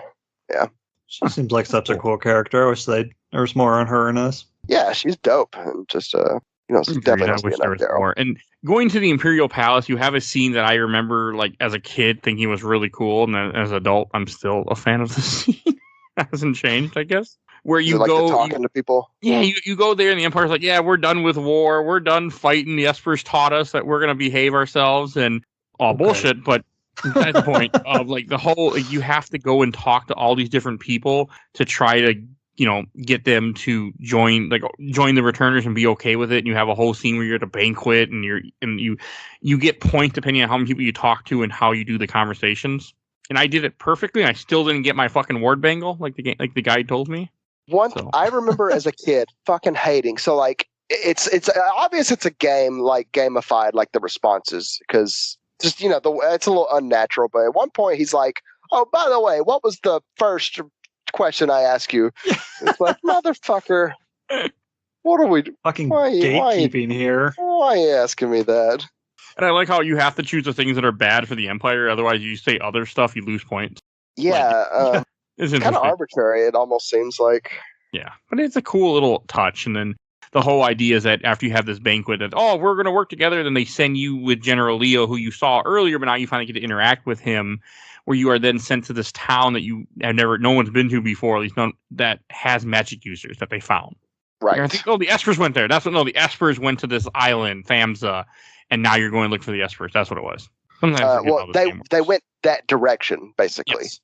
To Crescent Island is where where they were seeing going, and that's the Thamus is close, so that's like your lead. It's a good part. I mean, Drago. Yeah, this is great. But like, it's just so funny. Like, they're all like just thinly hiding the fact that they're all magic users, and there's a bunch of little touches everywhere. Yeah, they hide it so terribly too. Yeah. Like the little girl's like, "I hurt myself, mommy," and she's like, "Curio. There's medicine in the Curio." Yeah. The little girl's like, "Why don't you cast Cure on me?" Oh my god! Like, I don't know what you're saying. It's so stupid. But it's good. Or the kid that's like, "Fire! Oh yeah, you didn't see that? Like, it wasn't me." I was thinking this part was from Final Fantasy IV for some reason, with the kid using fire behind the house. Don't know why. Okay. Same system. It's the same system. I played them about the same time. So. Someone mentions like they should have I told them not to keep all those fire rods in the house or something like that. The house was on fire. Yeah. I do want to talk about. So you mentioned Strago. You said it. I always pronounce it Strago. I don't know what the correct pronunciation is, but here's another example of where we go by base what we just thought at the time for some reason. Sure, yeah. Oh. But that's just how it works with these games. He's the resident blue mage in 6. I don't like him at all, and I don't really use him much either. He's always mage is always a tricky thing to pull off. Like, they can be good if you learn the right ones, but it just seems like a hassle. Yeah, he's kind of a bottom tier guy for me. Yeah, he one of the last people I leveled up to 99 of the group I took, just because it was either him, Realm, or God. I'm like, well, we'll just take this asshole instead. I gave him the Economizer, the Celestria in the remake, and I had him cast White Wind as pretty much all of his turns, so he was always healing. Nice. He's got an ultimate ability that is pretty useful. But Grand Train, right? Grand Train, right? I didn't get it this point. I actually didn't. We'll talk about it later, but okay. So why don't you introduce Blake, since you actually like this character a lot more than anybody I've ever met before? Why don't you introduce what character we get right now after this? We get Realm, the best girl. I use Realm quite a bit in this playthrough. I can't even explain why I love it. She's just like she's just my little homegirl, It's great. And I love her theme. Like, it's just like, I don't know, it's just like nostalgic in all the best ways. And she just doesn't give a shit. Like, she'll say whatever she wants. Well, yeah, she's like, what, 12? Yeah, she's like that. But don't worry, Edgar will wait till she's older. Oh my god! He makes a comment about something about her growing up. I don't want to know what the age of consent in Figaro is, to be honest with you. He makes the law, so it's whatever he says. Exactly. I feel like he's punching the numbers there to like an uncomfortable degree. Yeah, So it's a line that they changed a little bit in the new version, but it's still bad. I It don't didn't get better. don't trust him. I can't even remember what it was, but it's still not good. I know that. Yeah, I don't remember. She calls him lover boy or something to that effect, and he's just like, "How old are you?" It's just like, just kind of that's it. That's the scene, but it's like, Not that old. right, yeah. That's literally the last. She's clearly too young, buddy. Like, fucking leave it at that. No. And her special ability is she can draw the enemy, and then it's called sketch, and then they take damage. Infamous for the number of bugs associated with Yeah, it. the sketch bug. Yeah. I used her Never- more. What? Use this. She's ability. Go ahead. I was gonna say I never use it. That's all. Oh, I used her quite a bit once I got the fake mustache. Later on, it turns sketch into control, and then basically you take control of an enemy for the Yeah, duration great. of the turn or the Great battle. way to get blue magics, for sure. Yes. And her magic And it stat is basically- just like super high. She's a good character. I just don't like her. There's no logical reason. It's just. Oh, and we also forgot to mention that the reason you go to Thames is you go on a boat with, like I think we did mention, like the Imperials, but you're only able to bring Terra, Locke, and then you meet Shadow, the Empire's hired Shadow, and he joins you at this point to go with you. And then he leaves you when you go get Strago and Realm. So, on the list of things maybe I wish I didn't know about this game, there's a little scene there with Terra and Shadow, and I can't remember the exact words, but there's kind of like a romantic-ish implication. Or she's Yeah. like, But I'm why? just looking for love, and he's like, he's just there. Like, you know, like she But just, she talks about her inability to love or something like that. Yes. Who could love me? Yeah, 'Cause I'm yeah, know. she's just like, anyway, but apparently this little scene has launched 1,000 fanfic ships Oh of God! Terra and Of Shadow. course it did. Yeah, so that's there's an expansive universe out there lurking of Terra and Shadow sexual fanfic. Oh, speaking of Shadow, we forgot to talk about a very important character to this game. This goes everywhere he goes. And that's Interceptor. Okay. His, Yeah, his boy. Dog is that great. dog. The good boy, He's That's best a good boy. little dog. and love a when- great some foreshadowing with Realm and how Interceptor and Realm kind of interact, Yeah. intersects with their story. Love randomly in battle, he'll just run up off screen and kill an enemy. It's the best thing. Yeah, as like a random counterattack. Yeah. I don't know if there's any way to make it happen or anything to choose it, but it's always cool when it does happen. As far as I know, completely random. Just Okay. a physical attack. He'll counter physical attacks with a certain chance of Interceptor Yeah. doing some ankle biting. It's awesome. And then as you climb through, as you're on the Crescent Island, you go through a mountain where you find all the Espers and you fight Ultros again for some reason because he just Yeah, I always forget he's there. I don't know why he's there, but he's there. Just being a Rule of dick. 3. Yeah, But he Just comes to back. introduce Realm and her ability more than anything. Oh yeah, because again, it's one of those fights you have to use that ability to get past them. Yeah. Yeah, that could be it. And then you meet all the Espers that are hiding up in the mountains, and then you have a whole scene of you trying to recruit them, and then they're like, "Oh, we will go meet with the Empire." So you bring them all down to meet with Leo and them, and then Kefka, who was in jail earlier, shows up and starts capturing all these Espers that you found in this cave, and then you find out that the Emperor knew about this, and that was the whole plan, was to get Espers. You guys were just all pawns. Pretty much the moment everything starts going to shit. Yeah. They fuck up the whole team. You get control of Leo for 1 point for like a very little bit of the game. Yeah, like just this one battle, and to the point they designed him to the point where he has his own special move, like he was supposed to be a playable character, more so than just this one battle. Yeah, a I lot know. of theories on that. Shock, I think is the name Yeah, of it. shock. Correct, yeah. What's the theories on it? I'm curious. Just that he was originally, meant to have a larger role as like a playable character, and for whatever reason, it ended up getting cut. And And there's no way to save him too, which is there's no way to get him in this game again. no, for sure.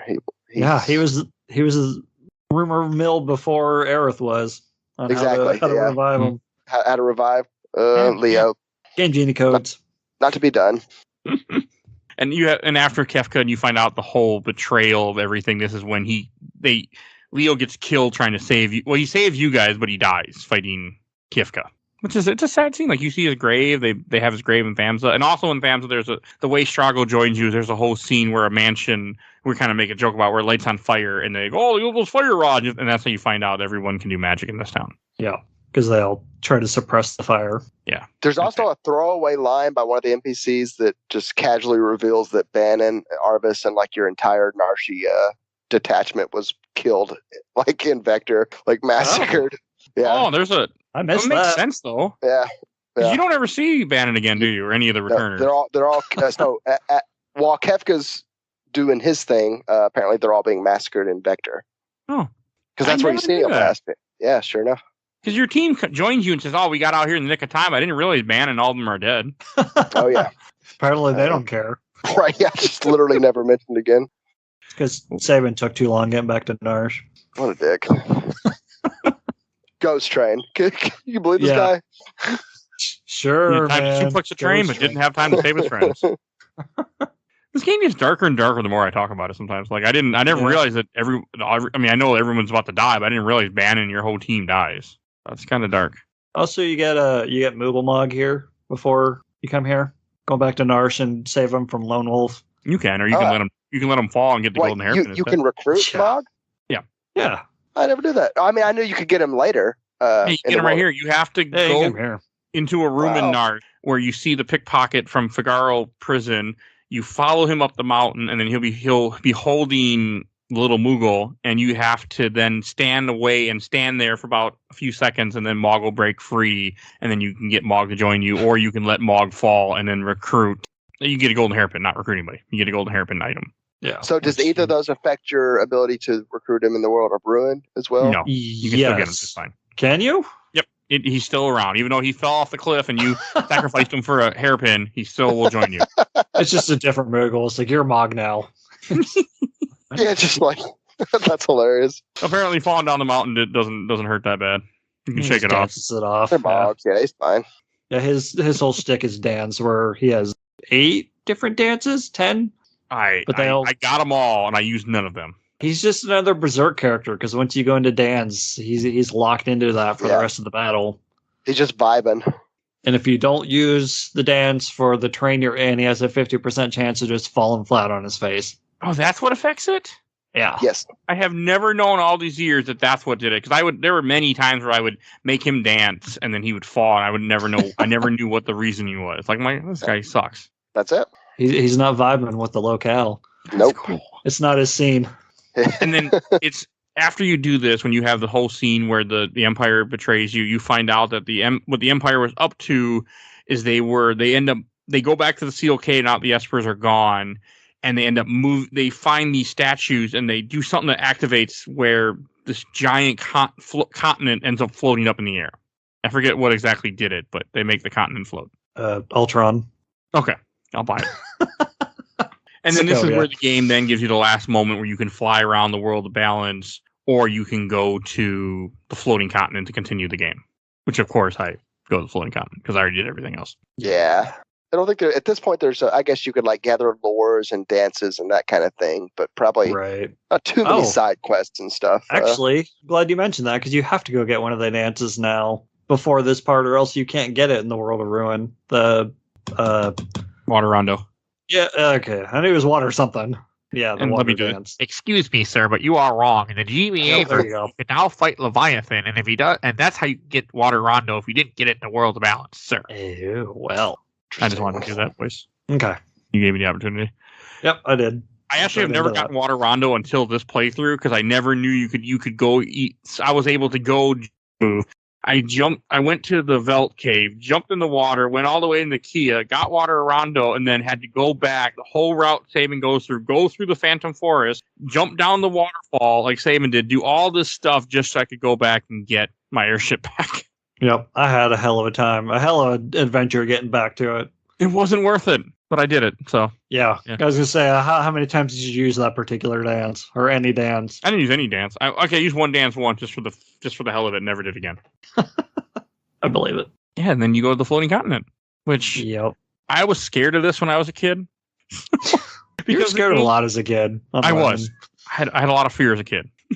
As the show has proven to me and other people who listen to me talk. Yeah, I was scared of a lot of things as a child. This was one of them. But it was always one of those scenes that I just didn't like. When you go here, you're only allowed to take 3 characters, and you go in the airship and you go into a huge battle like fighting a bunch of different Imperial Guards, things that you'll never see again in your life that are cool. I like all the little mechs. I really do. The little flying mechs. Yeah. Actually, most of the enemy sprites are pretty good. There's a few of them that you just look at it and like, what am I supposed to be looking at here? But most of them are pretty cool looking. They do a good job with sprites in this game. And I actually died on this boss fight because as you go through and you fight all these different monsters, you end up finally running into Ultros again with a new sidekick he has, which I don't get why, but he has a new sidekick. And this is where I ran into trouble. Not with the Ultros fight because I beat Ultros. I beat Chupon is his name, I think. Yeah, we'll go with Chupon. Don't remember. I got my ass handed to me after him when you have to fight Air Force. I think Air Force something, some magic enemy that just kicked my ass when I played. Air Force One. Is that what it's called, actually? No, I doubt it. Okay, I wouldn't be surprised. I wouldn't put it past this game, but it kicked my ass the first time. And then I beat him the second time. Then you go on the floating continent and you find out why you only have 3 people because then you run into Shadow. Yeah. Which plays a big part later. Yep. So after you end up you go to the floating continent, you get Shadow, and you have to go through this whole like scene of fighting things. And this is then where you eventually find the statues, you find Kefka, and you end up where like the game kind of gets like very interesting because you don't have to bring Celeste, but Shadow will leave. He's like, I've done so much for the Empire, I don't deserve to be here with you. And then Celeste will join you. And Kefka puts you all in like a little like cell and tries to get Celeste to kill you. Well, yeah, because you're supposed to believe that Celeste is dead at this point. Because after that scene with Kefka earlier, was he like throw her off of something? He hurts everybody, but she's around with you. She's not gone. I know that. Oh, you see her on the ship, and she and Locker and talking or whatever. Yeah, because he felt betrayed by her. Right. Which he had all right to feel betrayed by her. So I get it. I'd feel betrayed too if I were him. Yeah. So I wanted a little trivia about the Shadow there. So this is the only time that Interceptor will not defend you because, as you may know, Interceptor was left back on Thamasa when they betrayed Shadow. So he's not up on the floating continent with you. Neat. That's cool. I love how many little touches this game has. Totally. And this whole scene with Kefka where he gives Celeste a sword and then instead Celeste shoves it into him instead. I love this. I love when she's a badass. She's like, you know what? You gave me the sword I'm going to kill you instead. Fuck you. Yeah, that's a great moment. She's a badass. She really is. She's one of my favorite characters too. Yep. She learned all the magic this time. She was my first character to level 99. Nice. Did you cheat for her though, right? No, I didn't cheat at all. I thought you cheated to get her 99. No, I abused strategy. I didn't cheat. Okay. Because in the World of Ruin, if you go to the place outside Doma and cast Vantage on yourself, none of the enemies can hit you. Oh, and you just grinded there for hours then? Hour maybe, max. Because if you have just the one character in your party, they get all the experience. Because the game always assumes that you have a full party, so it splits it among all the characters. That's cool. And by leveling just her, you're assuring that everyone you recruit from that point forward will be highly leveled. Yeah, that too. That's what I should have done since I was insane, but I did not. I don't know why when I look back at it, to be honest with you. I don't get why I didn't make that decision. Yeah. Live and learn. You had time to kill. I did, actually. I had a lot of time to kill, apparently. So, and then once you do this and you stab Kefka, he kills the dog man, Emperor Gusteau. Straight up. He's a dog man, and I immediately went to he doesn't kill Shadow here. He will forever be dog man to me. I don't know why, but yeah, he kills him, and then they start to move the statue. Kefka starts to move the statue, which is supposed to, if you move the statue, it's supposed to ruin the world or something. I think is what they told you. They're what's keeping the world in balance. Okay, the world in balance. Spoiler alert: he moves them. Bad things happen. And then Shadow comes out of nowhere and then fights Kefka to try to not let him move the statues, which he doesn't do a very good job at, by the way. Yeah, he tries to push them. Well, he pushes them even further out of balance by trapping Kefka in them. And then you get another timer and the whole continent is falling apart and you have to run for your life to get to where your airship. Get Metroided. You have to get to your ship. Yeah, it's pretty good. And then you have the infamous part where you get to the end of the continent and you have to wait for Shadow. And when I was a kid, I thought you had to keep doing it, so I would keep every second walking over and doing it. But you literally do it once, you have to just stay there and wait. Yeah, I had no idea. I remember the last time I played this, I didn't know that's how you get Shadow. You gotta wait a long time. Down to 4 seconds. Yo. And then he finally shows up. Yeah. And then because if you don't do this, he'll be dead in the world of ruin, Correct. which is not good. Well, it doesn't Yep. really matter, to be honest, but Not ideal. I like to have him just because you can. You're not really Yeah. missing out. No, I just want all the characters. Does he even have his own side quest in the World of Ruin? Yes, sort of. Recruiting him, I guess, is his own side quest. Well, Well, no, it- him talking about the visions he has. Don't think I did that. Yeah, if you sleep in an inn with him in your party after you recruit him and to do all that stuff, you Huh. get some backstory. Nope, don't think I did that. Yeah, when Yeah. you find out, we'll get there. That's all World of Ruin stuff. We're almost there. I could have made this into a 2-parter. I'm finding out real fast. There's a lot I'm not going going on. to. And this is where then the World of Ruin. You get on the airship. They move they move everything, and you lose. Kifka wins. Yeah. This is Infinity War. The villain wins. The world's destroyed. Like, stay tuned for the next part. It's pretty fucked up. Shocking stuff at the time. Oh yeah. It's really a dark moment too in gaming. Like when you think about like just what happens. Like who the hell would thought that this is the way the game would go halfway? Well, more than halfway through, depending how you play. Yeah, so the rumor is that basically development was so far ahead, it was supposed to end there, but they were just so far ahead of schedule. They were like, you know what? Like we can have a whole second half of the game if you guys want. And they were just like, sure. So They were going to end the game where you lose. no, you were going to win. Like you would just defeat Kefka, and that was it. And they were just like realized how far ahead, and how much time they had. So obviously it worked out pretty well in that regard. Man, we almost didn't get Gogo then. That would Almost didn't get Goku. Gogo's great. I like Go-Go too, but it wouldn't have mattered. Not that. Got to get that Final Fantasy V callback. And then the freaking world ends, and you see the airship break apart, and all your friends get lost. Yep. And on that note, I have to bounce, so you guys better come and recruit me. Send me your shelf box so I can read Okay, it I will later. do that. Okay. See you guys. Bye, Mike. Bye-bye.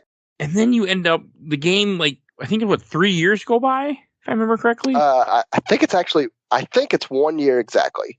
Okay. But I could be wrong. It might only be 1 year, and I'm just exaggerating because I am. Can't Some remember. time passes.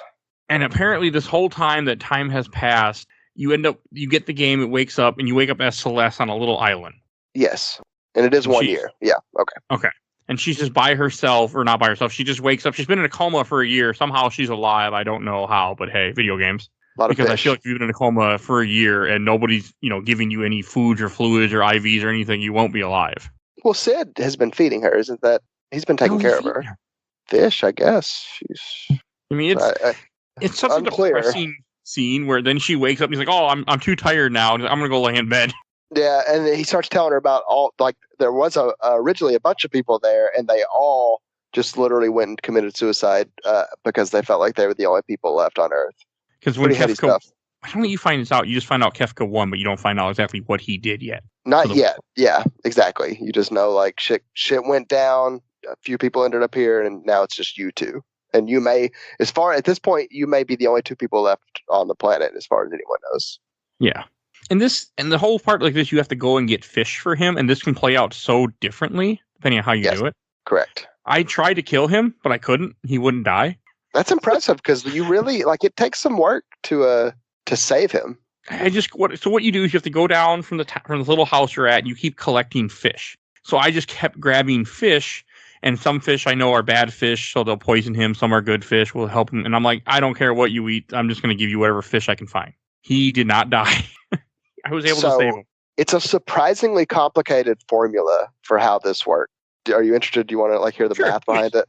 So there's 4 types of fish, obviously, down in the water, kind of correlating with their speeds.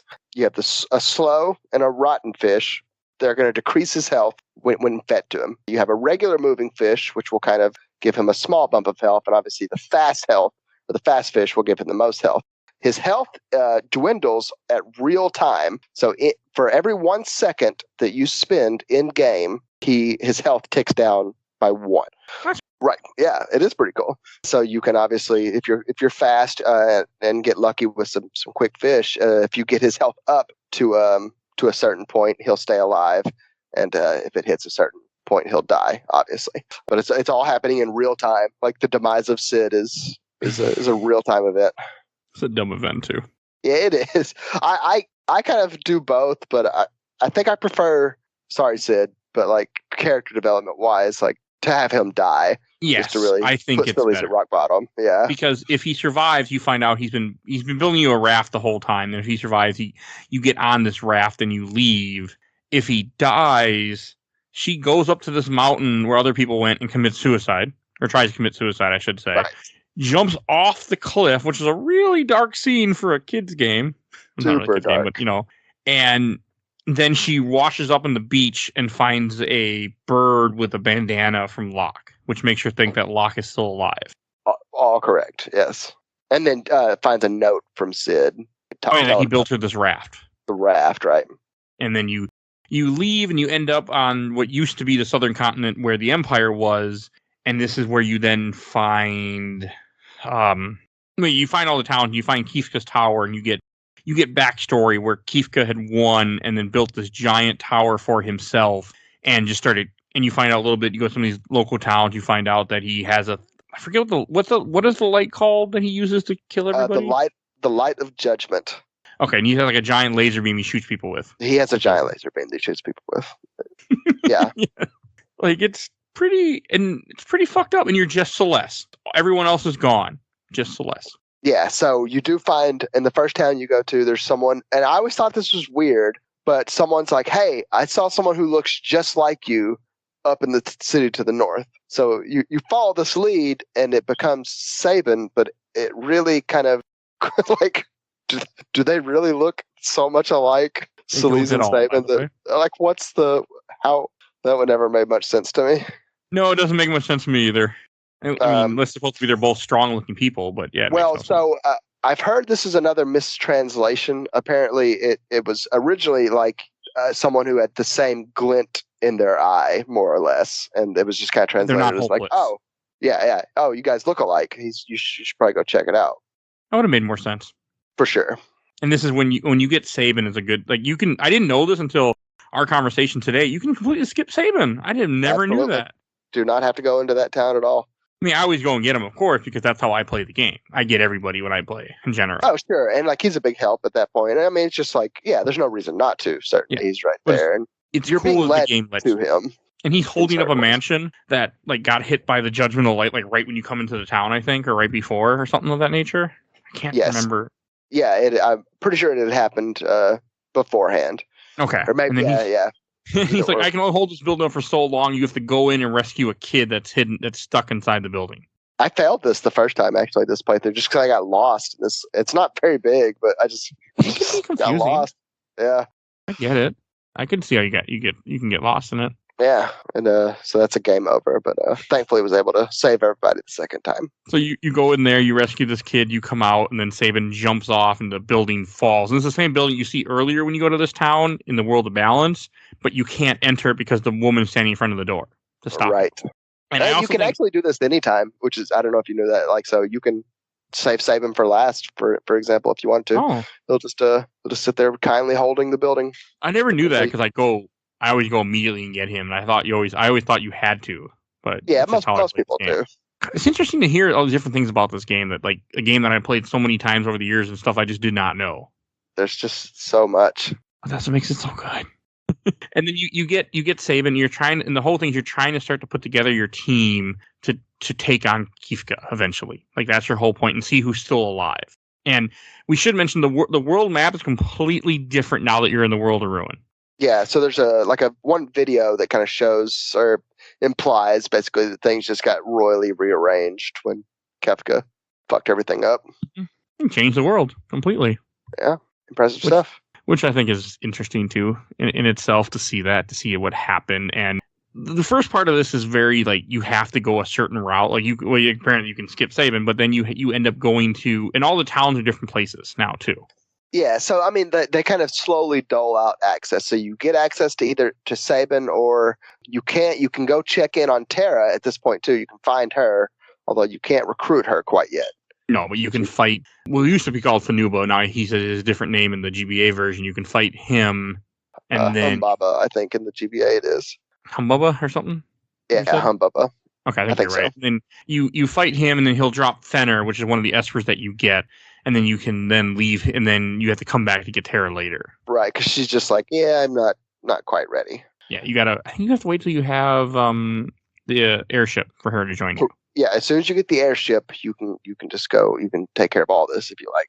Which I go get her right after that. But you have to go to Nakia, which you have to go through the whole Serpent Trench, which is a thing that you went through earlier in the game when you're underwater, which I think is cool that you have to go through it. It's a kind of a cool little beat, in my opinion. Yeah, and now it's above ground. Just another sign of like the devastation, that's been wrought, basically. Yeah, which again is interesting. It was all hell, so. Yeah, and I do love how like just the pacing of it again, how like it's kind of it just drip at this point, just kind of drip feeding you info about what exactly is going on and the nature of things, and just the uncertainty of your party members and the state of the world, and like what even Kefka's up to at this point. You have no idea what's happening anywhere. Super effective. And I can't get over how stupid the next part is. Gerard. What? Yeah, you knew right where I was going. It's just dumb. Like, what part? I don't. So you go to Nakia and you see this guy looks just like Edgar, but his clothes are a different shade than you remember. A palette swap. It's palette swap. And he's like, and they're like, Edgar, and he's like, never heard of him. Sound like a great guy though. And you have this whole stupid scene with these prisoners from Figaro, and they talk about, oh yeah, we're from Figaro Castle and we escaped when the world got destroyed and this and that, and it's just dumb. And then you have to follow him. You take the boat. You go to a cave or South Figaro. You go to a cave, and you end up, and you find out like a little bit that they're trying to get back into Figaro Castle because these guys want to get the treasure out of there, and Gerard knows like the secret to get in there or something like that. Right? Yeah.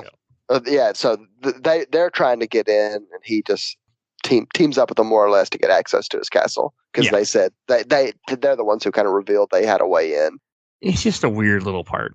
And I don't like it how they know it's him, but he acts like, oh, I've never seen you before, instead of just telling her the truth, like, yes, it's me, but play this part. Like, you think he would do that, not just play dumb the whole time. He throws out something like, I just couldn't break my cover or whatever. But yeah, I mean, it's almost played for laughs anyway. So I took it as intentionally kind of flimsy. It is kind of cool how you have to go underground, where you go in because the castle had submerged and the world got ruined. It got stuck somehow down there. Right. That's the whole thing. And then you have to go down. What you're up to is you're trying to go down there to then rescue the people that are stuck. Yeah, that's the real motivation for sure. Which is, it's fine. It's fine. Yeah. I didn't have a problem with it. At this point, we're moving the plot along. Yeah, we got to recruit a few people just to set us back on track here. Yeah, and you need a few people to get through the game, so. Right, yeah. and then when you go to the castle, you have to fight these giant worms. It's a tough boss. It is hard. Yeah, it's a tough fight. I can't imagine it with just Celeste and Edgar, because I've never done that, and I can't even. That's got to be really hard with just those two. It would be tough, especially because you get Edgar like in a cutscene right before the fight, so you can't set him up with give him magic, train him up with espers, or equip him or anything like that. So he's kind of defaulted, which he's got his tools, thankfully. A badass with those damn tools, for sure. And that is a tough fight. It's, it's like 4 tentacles, and they each have their own like elemental weaknesses, and some absorb certain elements. So there's a kind of a gear check. Yeah. And that's it's an interesting part. And then this takes you, because then you go through the castle when they join. You're able to move it and pull it back up, and you end up where Colligan is now. And then you're able to, and this is where you get Setzer back then for the first time in the new world. Right. Yeah. So you a little maybe Deus Ex Machina here, but yeah, after that, you wander into the very next city, and there just happens to be your friend who just happens to know of another airship, thankfully. That happens to be like right by us. On the same landmass, that you're already on. That wasn't there before, but now it's there. It's all really coming together for our heroes at this point. And this is because he's all like so broken because they destroyed his airship, and he's like, well, there's another one. And then you end up going into a tomb, which is like, because I guess he was, fucking filthy rich. So he had a tomb where he put his ex-girlfriend in that died. Yeah, and then I guess it got buried, but now it's unburied. I'm a little foggy on the details there. It doesn't make. And also somehow there's a whole airship also buried, and a giant stairwell he climbs into to get to it too. Yes. Yeah, big old stairwell. It's still a cool scene though, like going through everything to get to the airship, and you go through a whole tomb, and I like it a lot. It is. I like the little puzzle too. So there's a puzzle involving a tombstone and some etchings to get you an experience egg. Did you do that? Oh yeah, of course. Yeah, yeah, it's a good one. I always get that piece of equipment because Yeah, it's so useful. Not a super puzzle heavy game, but that one was kind of neat, I thought. It's just, and then this airship is also, we didn't really mention it. If the first airship has like a black to it, and then this airship is green. Yeah, so definitely a gambler's airship with Setzer, obviously. That's kind of his thing. And I get the sense that Daryl was kind of more of just like a explorer. So like her airship kind of reflects that design. That's a cool little touch. And this airship's faster too, I think. Right? Oh, are they the same? I don't know. I always consider it faster. I can't really say for sure because I play with times 2 speed this whole playthrough. I think they talk about that, so I don't know if it plays out in terms of like gameplay, but that was the whole point. Like they were racing. Oh yeah, and she won. So yeah, and then died. Yeah, and then crashed and died. It'd be like that. But this is where the game completely opens up. You can do the World of Ruin however you want to. The game lets you choose how you want to go through the next, and you have to go and recruit all your characters back, or just sit and level and go take out Kiska Tower, the 4 or 3 people that you have, and that's all you need. Yeah, that's why at this point you could, I mean, it would be incredibly difficult, but you could absolutely go finish the game if you were just really dedicated and inclined. So I do want to ask you, who do you go get first? Tara is obviously my number one. She's maybe probably my favorite character in the game, one of my favorite characters in all of game. So okay. She's an instant add for me. I always get her first too because she's easy to get. She's easy to get. She's right there. She's a badass. Like just multiple reasons. So that's a good question. And getting her back is you go to Mobliz and then you go to the town and you either you saw her the first time or you go here now and then you fight Humba or Finubra, this big green monster that was apparently released. Because the whole thing was when he did the World of Ruin, when he destroys the world, he released these legendary monsters. Awesome. And this is one of them. Yeah, exactly.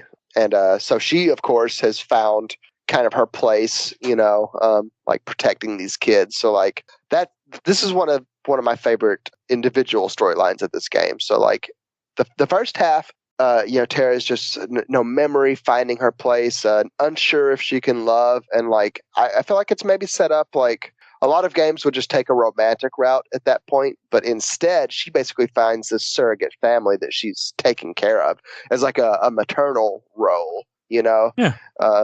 So it just kind of defies expectations in some ways and just really goes in a mature, cool direction. Which you don't expect for this time as much. Exactly. Yeah. It's just like she would find a love interest, and it's like, oh yeah, she can love, but they don't do that at all. No, she ends up loving kids instead, which is better. She's taking care of kids and trying to be a good person. Yeah, in a much more healthy way than Edgar is, presumably. Edgar's a 4. So I like Edgar a lot, but Edgar isn't. I will get Gal, although I don't use him, but he's just right there. So at this point you're kind of ticking off a checklist almost. Yeah. For him, you just go to the Veld, do 1 or 2 battles, and he'll just go, "Hi, you're a friend," and just join you. As long as you don't have 4 people. So there's an NPC there who will mention that. Like, like I saw a kid, but we went without a group of 4. We couldn't find him. So that's kind of like a hint. Like, okay, just take your 3 people and you can go get him there. You can see Strago, of course, at this point, but can't quite recruit him yet. No, you have to go get Realm first, get him to join you. You have to have Realm, right? And of course, so that can play out a few different ways. Well, you can. Well, on the Veld, you also have the Veld Cave, where if you go to the Veld Cave, depending on what you did in the game, if you go through this cave, if you didn't rescue Shadow Realm will be there instead. But if you rescued Shadow will be here in this cave, and you end up finding the dog. Exactly. Yeah. So of course, I always have Shadow. So it's you find Shadow, and he dips out on you. You don't quite recruit him yet, but you start the process. But there's an interesting thing that I want to talk about, because Shadow says that Interceptor doesn't like anybody, and I never picked up on it till this playthrough, but I'm pretty sure that Realm is Shadow's daughter, somehow related to Shadow. Well, so the definitive proof of this is there's a relic in the game called the Memento Ring, and when you get it, it's equipped on Realm, and she's the only person who can equip it, except for Shadow. Shadow can also equip the ring. And so, by the way, this is you're kind of piecing together, but it is also laid out in some of the exposition in the game that you are correct. Shadow is 100% Realm's father, but there's a lot of little hints like that, like the memento ring. There's a scene with Strago and Shadow where he kind of mentions it, and Shadow's like, no, something to the effect of that guy's dead, but what he means is he just killed off, Clyde became Shadow. Yeah. But Strago knows it and kind of implies that he's keeping it secret. Okay, because one thing you find out, like to get Shadow after you do this, you get there's an item that you find in this cave that you have to then go to the Coliseum, which is a new building in the World of Ruin where you can bet items and then fight bosses, and you have to bet this item and then you fight Shadow, and that's how he joins you. Yeah, so an NPC mentions that like there's a mercenary trying to find this legendary weapon, so that's your cue to take that legendary weapon, and that lets you recruit Shadow, which I always do, even though it doesn't matter. I want every character, of course, because that's how you gotta play games. Absolutely, he's one of the first ones for me. He's easy. He's a lot easier than I remembered. Yeah, he's not bad to get. And then he goes to Thamsa, or no? If you didn't save Shadow, Realm will be there. Then Realm will go to Thamsa with the dog, and when you go to Thamsa, that's when then she goes missing. So my memory could be wrong, but I think Realm is not in Thamsa at this point. She's at Bowser's house. But if you didn't save Shadow, she will be in the cave. Then she goes to Thamsa. Yes. Okay. Then you go to talk to her. Something happens, and you find out that she was taken to go help, and she goes into Jador, which this guy had this giant mansion that you went to once before, where you go and find out about the Opera House. And then you go there. You have to go through a whole dungeon to rescue her. Right. Which yes. It's cool. Like this whole painting went crazy because the guy used magicite to make this painting or something like that. You find out. Yeah, that's good stuff. That's a nice little. I never knew that until this playthrough. Like that's why all this shit had happened. And she's definitely early on the list. Mog is one I'll go get at this point. Although sometimes I'll wait for Locke because there's some Narshy stuff that you need him for. You want to talk about the Realm dungeon real fast, where you get Realm? Yeah, absolutely, for sure. So the dungeon to get Realm is you have to go inside paintings, and then you go into different paintings and move you around this giant mansion until you find the final painting where you fight a pretty annoyingly hard boss, and then you beat that and you finally get Realm to join you. Yeah, so like there are some hints I remember. Like even in the world of balance, someone's mentioning like that the Emperor's having a portrait done of him. Oh yes. So of course that's kind of foreshadowing this. And even there's another NPC who says like talk to the Emperor twice, even though he's dead. So that's a cue. You can talk to his painting twice to get. I honestly can't remember. There's an item, a hidden item, basically. Okay. Let's see if I can find it. I love little stuff in this game. Yes, for sure.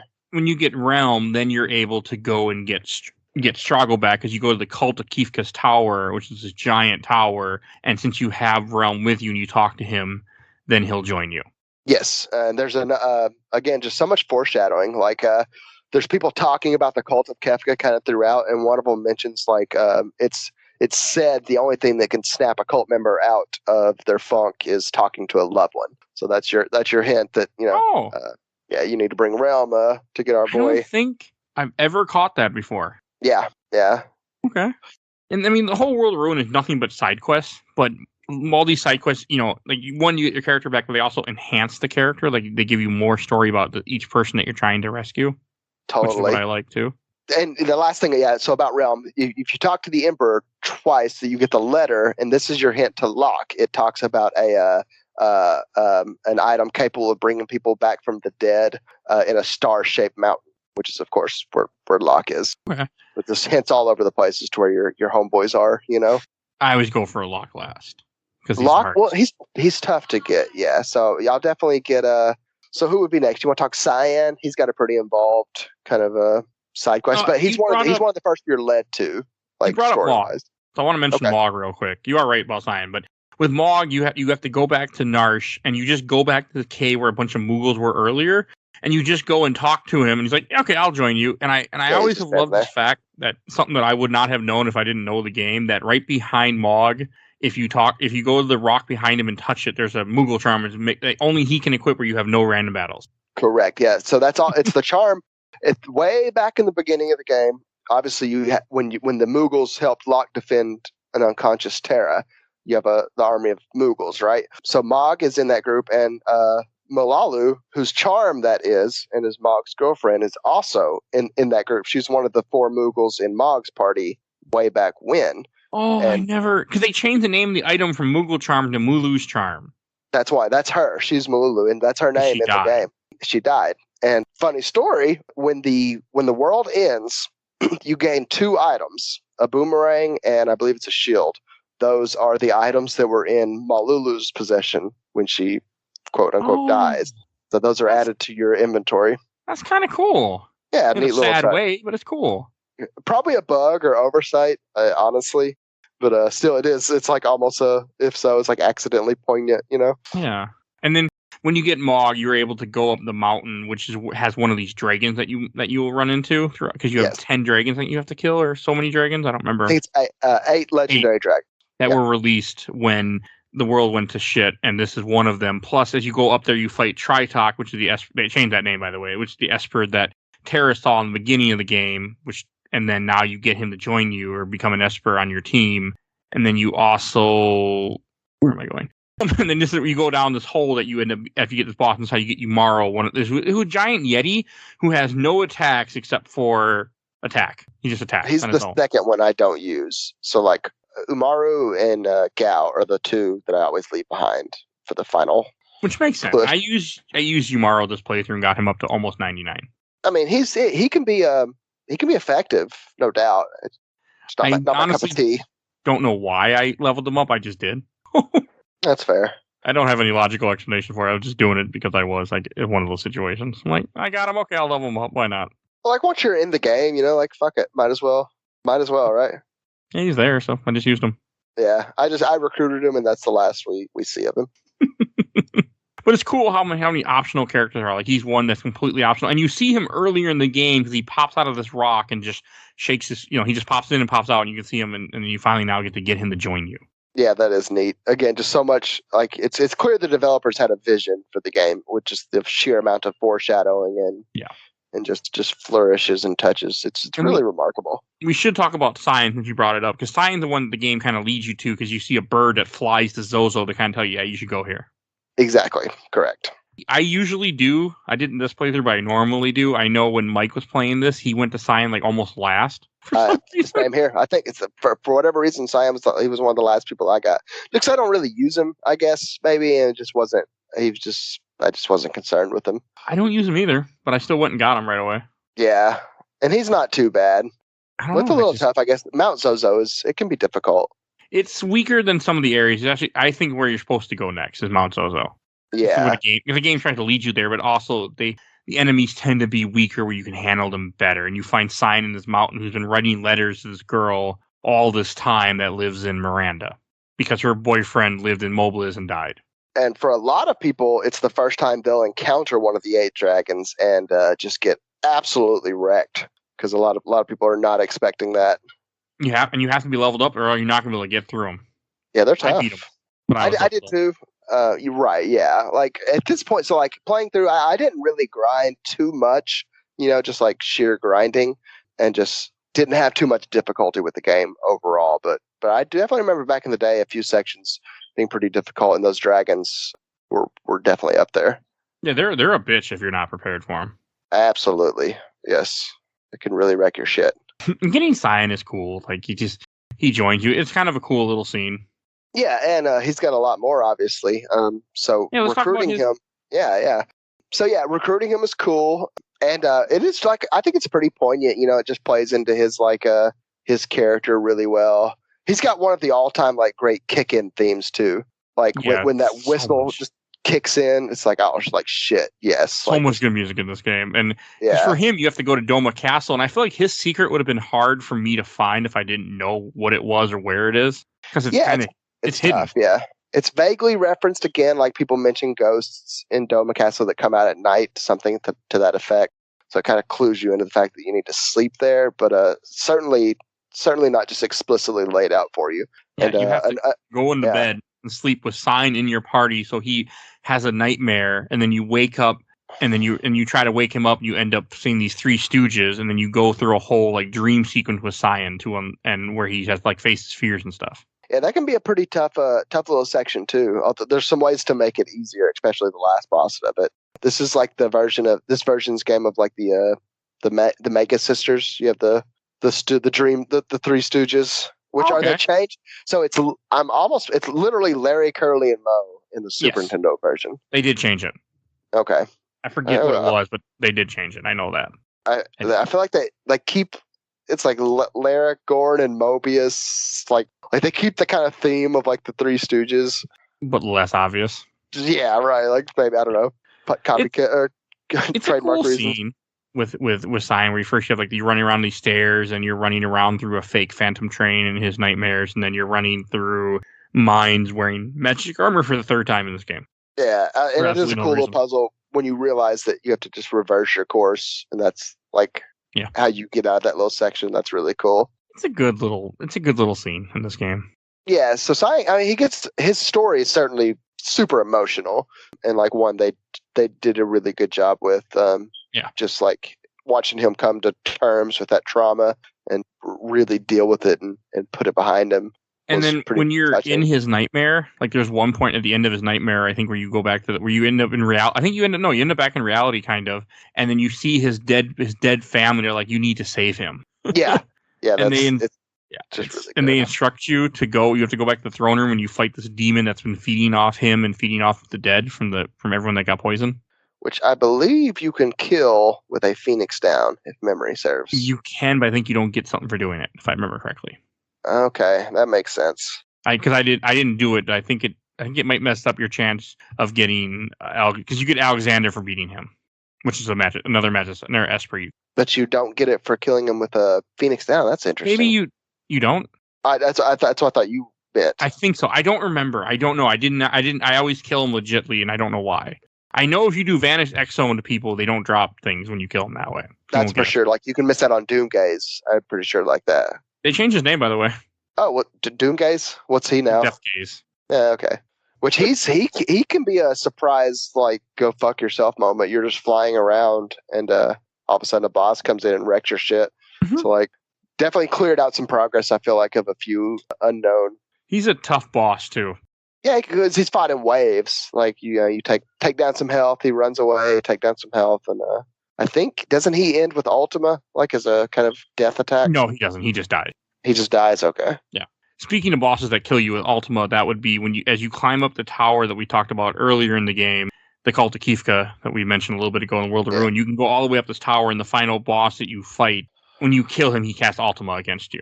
So let's just talk the Fanatics Tower just a little bit, because it's right. To me it's basically one of the game's in-game areas, like definitely optional. It's an area you can only use magic in. I'm going to assume, did you, like me, basically cheese it? Because it's very easy to cheese. I just used the charm, went all the way up there, and then Ultima the shit out of everybody. Okay, Mog's charm. Mm-hmm.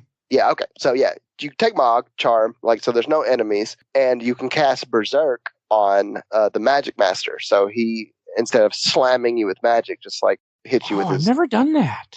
Yeah, just berserk him, and that the whole tower is now basically rendered developed. As long as you have, he does cast Ultima. So there's a few ways to survive that. Life 3 is the most common for me, which to do so you have to go get Locke first. Yeah, he can be if you do that all legitly, that is definitely a very, very tough area. One of the toughest in the game. And you also fight one of the dragons there. The white dragon is there. The holy dragon, whatever the hell it's called. You can fight that. And there. Edgar's ultimate tool is hidden inside there as well, which I did not get this playthrough and never used. Oh, it's fantastic though. So good. Maybe I don't know how to use it because I've never used it before in any of my playthroughs. So it does damage, but also any enemy that can be killed by instant death, it kills them when they next act. So if you use it, it'll do some damage, and on their next turn, they will do their action and then die, no matter what. So it can be pretty powerful. Okay. Yeah. Oh yeah. Never. I don't know why. I usually do get it. This time I didn't bother to get it, and I just finished the game. Yeah, especially it's super useful in the very end when some of your regular enemies are just very OP, have a lot of health. Like he can take all those out with basically one hit. So that's pretty nice. He's a good character. He is, yeah. I mean, in gameplay wise, there's no question that he's got to be one up there. Saban is if you use blitzes, but I did not. But Saban is fucking powerful as hell too. Saban was always my favorite as a kid. Like fucking Saban did not leave the party Me like back in the day. Yeah, like if I just like the novelty of basically like Street Fighter inputs, you know, and like this just fucking beefcake fucking everybody up. Saban does have one small scene in the World of Ruin that I want to mention, where because earlier you thought that the guy you fight on Mount Colt when you first get Saban, he tells you that he killed their master Duncan. Well, you find out that Duncan actually survived, and he teaches you the last blitz that you need to learn in this part, which you can learn naturally as well. Like if you just level up enough by massively leveling, yeah. But you can get it obviously at any point by having Duncan teach it to you. And at that point, it's maybe the strongest single enemy attack in the game, if not the strongest, certainly up there. It's really good. Oh yeah, Bum Rush is. So of course the downsides of the blitzes is you can't manually aim them, so it can get a little tricky.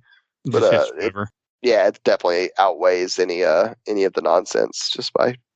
See, that's for a lot of people. That's one of the first like 9999 attacks they'll do. Because it's relatively easy to get and such high damage. And then also another character I want to mention is we've been talking about Locke, so we should talk about Locke. To get Locke, because earlier in the game, you go to one of these towns. If you go in Colligan, if you go in a certain house, there's dialogue that mentions how Locke ended up. He had someone that he loved that he failed, named Rachel, and that she went missing. And this is such a so when in the World of Ruin now he's looking for the treasure that can bring her back to life. Yeah, and this has been kind of referenced throughout. Like you've known something has happened, but this is when you really learn like. This trauma that Locke's basically been using to justify his sort of hero complex. Yeah, it's a good scene. And getting that's him back, going to Phoenix Mountain. Dungeon. You have to land you have to go above this mountain with your airship and land. You have to then split into two parties, which I did not like at all, but it is cool. I do. I just love the splitting of the parties. I don't know why. It's just like I hate it. Just that ownership of like, all right, like. Forming teams, being badasses. Let's do it. My least favorite part. It is a tough section, certainly. Another kind of gear check for people. But Locke in a lot of ways is like, no pun intended. He's like, he unlocks a lot of other stuff. So once you get Locke, you get Life 3. And for a lot of people, that's the best way to kind of survive the Fanatics Tower. You get the Curse Shield and some other stuff in Narshi that he can unlock. You get Ragnarok, which teaches you Ultima. Exactly, yeah. So a lot of that stuff is dependent on getting Locke first. So he's kind of a check. Once you get Locke, I feel like you're basically ready. That's like the game telling you, like, all right, you're ready for anything. Yeah, because you fight another one of the dragons there, and I got Locke last, but getting him is still just a cool moment because. Like, going through that dungeon isn't bad with the two parties, especially if you have Moogle Charm on one of them, so you don't get any fight. Like I did. Which I did. That's a grinding area for me. So that's that's like my main area for, like, giving everyone, like, Esper grinding spells, you know? So, like, I'll use that as an opportunity to... Like, once I've got my first 8 people, that's the first thing I do. So get a party of 8 I like, go straight to the cavern, and that's when I sort of kind of do my quote-unquote grinding. Yeah. And then at that point, you know, just finish up. And getting him is good because you get to the end, you get to the treasure, and he leaves, and then you all go with him, and then he brings back Rachel. He brings her back to life for like a moment because you found out earlier that he had paid somebody to keep her body as mummified, kind of, or keep her on ice, essentially. I also love that like all the treasures in the Phoenix Cave are empty because Locke is already he's already looted he's stealing them all as he's going through. He's opening them all as he's going through the cave. Which he does provide them for the rest of the party, thankfully. Good guy, Locke. It's a funny little moment, though.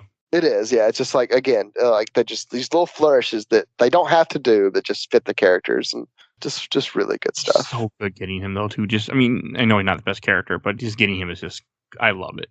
I love everything about getting him in this game. Yeah. So like, a lot of people consider him to be the main character of Act 1, and like it's valid, I think. Yeah, because he joins you so early too. Yeah, and he's like, he's driving a lot of the story in the terms of like just decision making and whatnot. So definitely getting him back is probably pretty emotional. I feel like he's if nothing else, he's one of the characters that a lot of people are attached to, and for a lot of the game have to be wondering like where he is. And certainly for Celise, you know, like her whole motivation for getting off the island is finding his bandana. So there's that kind of just like ingrained desire to track him down. Yet he's almost certainly going to be one of the last people you end up getting. Yeah. And then getting Phoenix is such a good Esper too. Oh, so, yeah, I mean, super great. And just that whole, I mean, that cave is just filled with good shit for you. So you fight your dragon, get Phoenix, and there's a really good, I believe there's a lock weapon actually in there. And then like you were talking about the other thing you get the Paladin shield, but the Paladin shield is a curse shield. We have to do like shield, 200 and so many battles before you can uncurse it. 255. I've never done it. Battles. I did it. This is the first. Yeah, this playthrough is the first time I did it because there's two ways to get the ultimate spell. One, you can choose.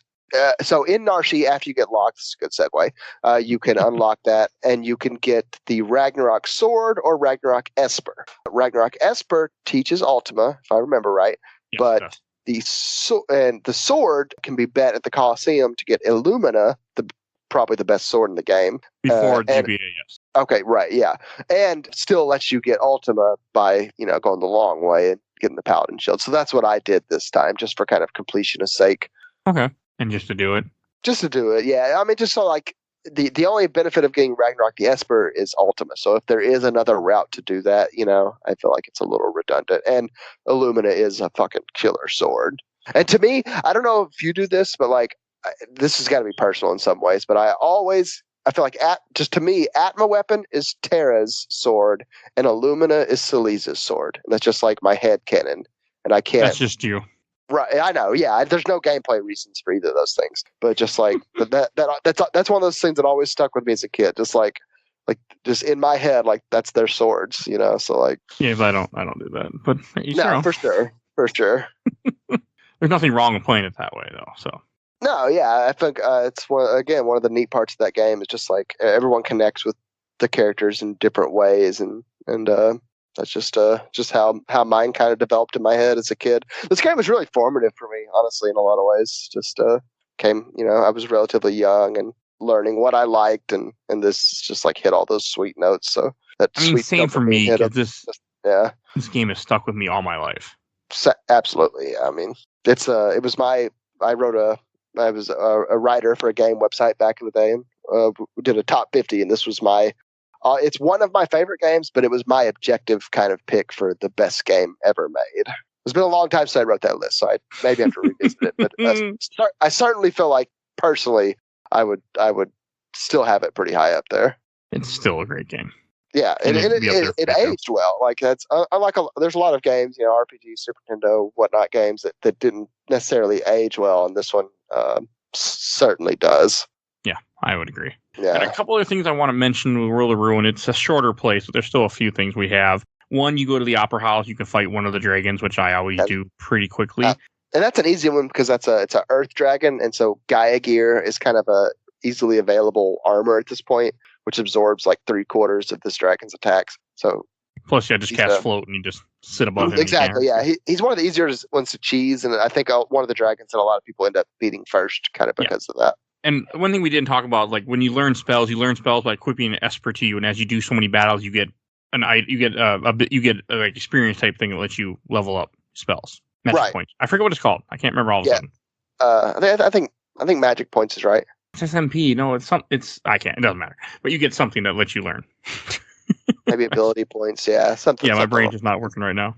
And then, did you do Ebet's Rocket all this time, which is Strago's little side quest thing? This was actually the very first time I had done it. Oh, I skipped it. Yeah, I never knew about it until this playthrough. Well, I skipped it this time. I mean, it's not super great. I never cared about Strago as a character. Like, he just never resonated with me. So I really never knew it existed until I looked it up. And it's kind of cool that it exists. Like just kind of flesh his story out a little bit. Nice to give him an ultimate ability and whatnot. But otherwise, it's kind of unremarkable. I feel like. Yeah, you just I did fight the boss because when I went through my trial of Colosseum thing at the end of the game, I had to do it. But other than that, I had no interest. So let's talk Zozo, huh? Or not Zozo, Go-Go. I mean, yes, Go-Go is the only other character we're missing. Yeah. Which you could completely miss in this game. And I guess, as Mike was saying earlier, he's a reference to Final Fantasy V. Yeah, the famed mime Go-Go. He's known in that title. I like Go-Go. I like any Go-Go. Versatile, obviously. You can set him up however you like. You have to go through a cave to get him, too. You have to get swallowed. Yeah, you have to get swallowed by a monster that then takes you into like a little secret dungeon where you run around to try to get him. there's a lot of theories on Go-Go. I don't think anything backs him up, but like who he is. Like some people think he's Bannon for whatever reason, even though, as I mentioned, like there's a throwaway line that Bannon was presumably murdered. And some people think it's Shadow's old partner. Fate's never revealed. So I think it's all speculation, but just like there's a lot of feels theories. very speculation. Yeah, about who Go-Go really is. He's just a character, and you make the comment, is he a man, is he a woman? I'm like, okay, I get it. It's like the timing, but it wasn't until this is another sprite that I looked at wrong all my life. I didn't realize till this playthrough that like I thought that was his face, which is actually a mask that he's wearing. It looks like a slug. I literally thought he was like a slug person the first time I played. I was like, oh, okay, not quite. He's still definitely a face only a mother could love for Go-Go. But Go-Go is one of my final party members, so he's got his place. Now he's getting so what do you can customize his abilities. So like what's your Go-Go loadout? Normally tools, glitches, and magic. Yeah, I always do tools and magic, and I'll usually do steel just so I can have a second thief, split between my two parties. That's a good way to do it. Yeah. I played this playthrough a little differently though. But normally tools are just too fucking convenient, which I guess is like the nature of tools. But it's just such a damn good ability though. It's so easy to use and just like fucks everything up. Mm-hmm. Makes the game way easier. And one thing I didn't know until this playthrough. Do you know what determines what magic he has access to? Because he cannot equip espers, as you know. I thought it was just whoever other people have in your group. That's it. Yeah, in your active party, like whatever spells your active party has access to, he also has access to. Okay. Which is pretty neat. For me, I trained everybody to have everything almost in this game. Yeah. Well, when you're grinding, like me, so I'm just like a optimizer by nature. So I can't stand the idea. Well, I say that this game can be very much min-max in the sense that like by leveling with certain espers, you get bonuses to certain skills. And I never cared about that, but it was important to me to not keep espers on people if they weren't gaining magic. So in that sense, I'm always swapping them around. I would swap them around too, because I was going for the gold 99, so I didn't really care, even though it does affect it, because some people did not have max HP or max MP at 99, and some people did. Oh, they were very close. Okay. They weren't max. Interesting. I think there's one thing that we did not mention yet. Oh, we did not mention the ancient castle yet, which I am a big fan of this little dungeon where you as you move the Figaro castle under the desert, it hits something and you find this ancient castle you go into that was from the War of the Magi, which I really like this scene. I think it's some good stuff, in my opinion. Yeah, I didn't know about that castle until not this playthrough, but so as a kid, I never knew it existed. Oh. But yeah, I've played through it a couple times now, and it's pretty neat. That's another choice you'll have to make there. You get Odin, and then you can upgrade him to Raiden. But then you lose Meteor till you get Crusader. Exactly. Yeah, it's a neat little area, and a good another kind of late game area to sink your teeth into. Just more content, Yeah. And then there are all the dragons that you would fight. I mean, at this point we cover most of them, but they're also spread throughout this world. And then it brings us to, we already talked about the hidden stuff, the extra additions. I do want to mention a couple of extras they added. One, Gilgamesh, to get him, you have to go to the auction house, which we haven't really talked about yet. You go to the auction house and you have to wait for an item to come on that costs 500,000 gil in order to buy it. Okay. And you buy it, you go to the Coliseum, you bet it, then you're able to fight Gilgamesh to get him. And it's the same Gilgamesh sprite from Final Fantasy V. Okay. What about the other espers? How do you get Leviathan, you have to go to Nakia or South Figaro, ride the boat to the other area, and then you'll activate Leviathan, and he'll attack your ship just like in Final Fantasy IV, and you fight him, and then you can get him. Oh, that's cool. It's easy, but in order to even get him to activate, you have to talk to a certain NPC. And then the other one that they added, there's a new NPC who will tell you to go to this desert. You have to go to the desert and kill a bunch of cactars, and once you kill enough cactars, gigantic cactar will show up, and you got to fight him then. And that's how you get him as an esper. Okay. And then Diablos, you have to kill too much stuff to not worth your trouble. Is that in that final dungeon? Yes, that you can't go to till you go to Kefka's Tower, kill the last two dragons, then you unlock it, but you need to be like 99 to really have a good chance at it. The guy didn't tell me. The guy's like, I'll be over 50, but as a guy who beat it, you want to be as strong as you possibly can to do this terrible dungeon. Yeah, because in the base game, you do get a reward for beating all 8 dragons, but it's automatically given to you, so you don't have to. It's still automatically given to you. You get Crusader automatically. You just unlock a dungeon Okay, got you. But to get to the dungeon, I assume you have to you'd have to backtrack all the way out of. You have to leave Kifka's tower, then you have to fly to a little island with a tree, press a button, then you can go to it. The game does not tell you where it is. Interesting. Because, why not? Why would you tell somebody? Yeah, it would totally be unfair, for sure. Oh, and the other thing, one thing I didn't want to mention, I completely forgot, is then you also with Shadow, one of his side things is you can sleep in different inns throughout the game, and you sleep at the inns, you get more backstory to find about what happened to him beforehand. Yeah, you get his kind of story, and it's pretty neat. He's one that, I mean, I liked him more as like a mechanical party member. I never really resonated with his story necessarily. Maybe it's because I love Realm so much and he abandoned my baby as a kid. So I hold it against him. But yeah, it's cool. Definitely cool that it's there, and that such an enigmatic character, can still kind of come through like that. And this brings us to the last dungeon that we haven't talked about, which is Kifka's Tower, which the game makes you split into 3 parties to do. Who are your party leaders, typically speaking? Celeste, Edgar, Sabin. Okay. I always go. We talked about this before the podcast started. Yeah. Terra, Celeste, and Realm. Just like my girls.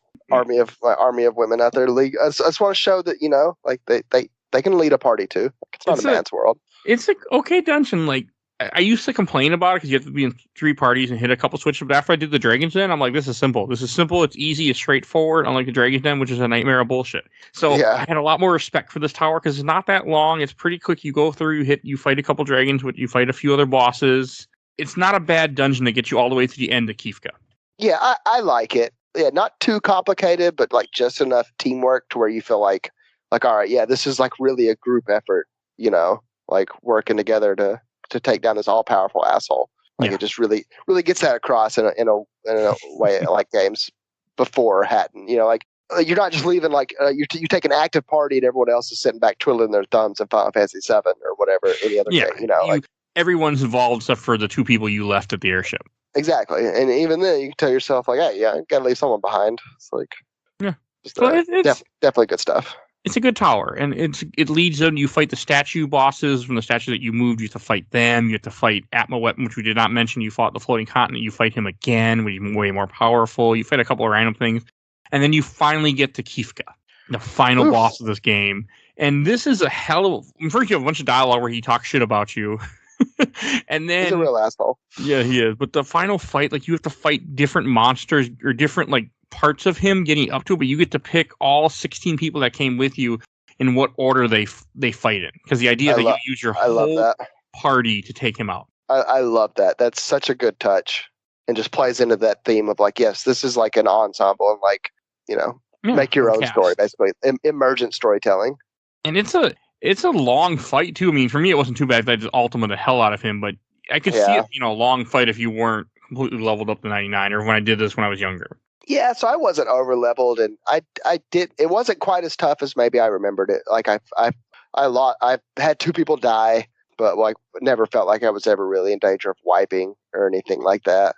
I had 1 person die, but that was because of he did some spell that automatically killed him, and I didn't put re-raise on him. Right. Yeah. With proper planning, a lot of re-raise, and just it's definitely not too bad. Interesting that the game makes you fight multiple fights getting up to it, or you fight these 3 different fights to get to Kifka finally that are all part of him, I guess, how I kind of took it. Yeah, it's really not explained super well, what the fuck is going on. It's like John Carpenter's The Thing, basically, leading up to God Angel Kefka. Yeah. And then you finally get to Kifka, and that's a hell of a fight though, fighting him. He's got a lot of tricks up his sleeve, which is great. It fits his this court jester. So he's not brute forcing you. Basically, he's just forever in character and just fucking with you. Fucking god at this point. Yeah, he's super strong. He's got his fallen angel attack, which of course reduces everyone to 1 HP. Oh, the boss in the Dragon's Den, the secret dungeon, he does that constantly to you. Oh, yeah, that would be tough. And he follows up with more attacks afterwards too to fuck you up. See, yeah, that's hard. That's when those mega elixirs. I'm an item hoarder. I don't know if you are too, but every fucking game I play, I'm in all my shit that I should have used. But that's definitely calls for Yeah, exactly, yeah. But definitely calls for a Mega Elixir there. I love this fight though, like, and the music changes, and he's just such a badass. Runic though can just basically totally neuter most of final Kefka form. That's cool. I never did that. Yeah. She absorbs a whole lot of it. But I mean, it makes it slower because obviously you can't use magic either, and that's like your big damage dealing ability at that point. But it does technically make it safer. I Ultima him constantly when I fought him. Yeah, for sure. That's Ultima and Flares, kind of what I would tend towards. He's not too bad. Definitely a worthy antagonist. Like, I mean, it's like I feel like Kefka's got to rank pretty high in just the pantheon of bad guys, and the fact that he literally wins halfway through the game just kind of gives them. Exactly, yeah, a real level of menace that, like, again, fucking, I don't know, at that point, Bowser or like whatever, like video name Ganon, video bad guys just like hadn't quite reached. Yeah, not many win in games. Exactly, and like literally destroy the world, you know. So that's like, holy shit! Like it really sets real stakes. Something they would continue with like Leo's death, and even into, you know, Final Fantasy VII. Obviously, Aerith's death. It felt like something that, yeah, right, yeah. It smells like just something you hadn't seen before. Just like these characters can die, and it's just like, you know, yeah, so good, totally. And then it brings us to the ending. The ending, I think, is also really good. It shows the whole team in black and white escaping the tower, and depends on what characters you have with you. Well, every character shows, but it all depends on what characters you rescued or not. They're going to show up. Oh yeah, tons of variations in those scenes depending on what you've done. I've only seen it with everybody because I will never play this game without rescuing everybody because I can't. Yeah, it'll show the people that are alive that you don't rescue. It will show like what they're up to, basically. Oh, I never knew that. There's a lot of variation that can go on in those scenes depending on like, so like if you've recruited Cyan, if you've not recruited him, if you've recruited him and done his side quests, like each one will kind of give you a different look at him, which is really cool. There's also like it shows like the name of the character. It shows like a little item that references that character. Then it shows like a scene of them trying to escape the tower. I didn't notice 2 people die in this. What do you mean? Gogo falls into a hole, and that's the end of you see of Gogo. He's not on the airship when you leave, when you escape. And Shadow just stays. He just stays there. He's like, I'm done. Yeah, Shadow basically commits suicide. I do. And it's the first time you get their last names too. Like that's the only time in the game they're referenced, as far as I know. I was kind of surprised because I never put that out, and it's so good though. Like it's a really good ending of a game. Oh yeah, I mean, just like really gives you everything you want. Like sets up real stakes, gives you absolute closure. Like at the time, unprecedented control and how the ending would go down. Just that open-endedness of the whole world of Ruin is just a fucking masterpiece, and I'll stand by that for the rest of my life. And then it shows the airship just flying away with a team that survived. But now the other thing is magic no longer exists anymore because you got rid of all the espers, so there is no more magic. Yeah. Although and they were worried that Terra might die, but Terra ends up being okay. Yeah, she's fine. Which makes sense because she's half esper. So yeah, definitely, it's a more or less happy ending for everyone, and you know, besides Shadow and Gogo, yeah. Yeah, besides them, it sucks for those guys. I guess Realm loses her unknown father, so that's pretty sad. She doesn't know, so she doesn't know. So I mean, yeah, that brings us to the end. Just like the game, a very long and satisfying journey. I have a few questions, comments, and memories to read. I'm going to read these fast because we've been recording at this moment for over 3 hours raw audio. So let's do it. I'm going to do this quick and just read. Bring them on. From Steve Lusiter, friend of the show, from the I Watched the Entire Overlegend Replay group.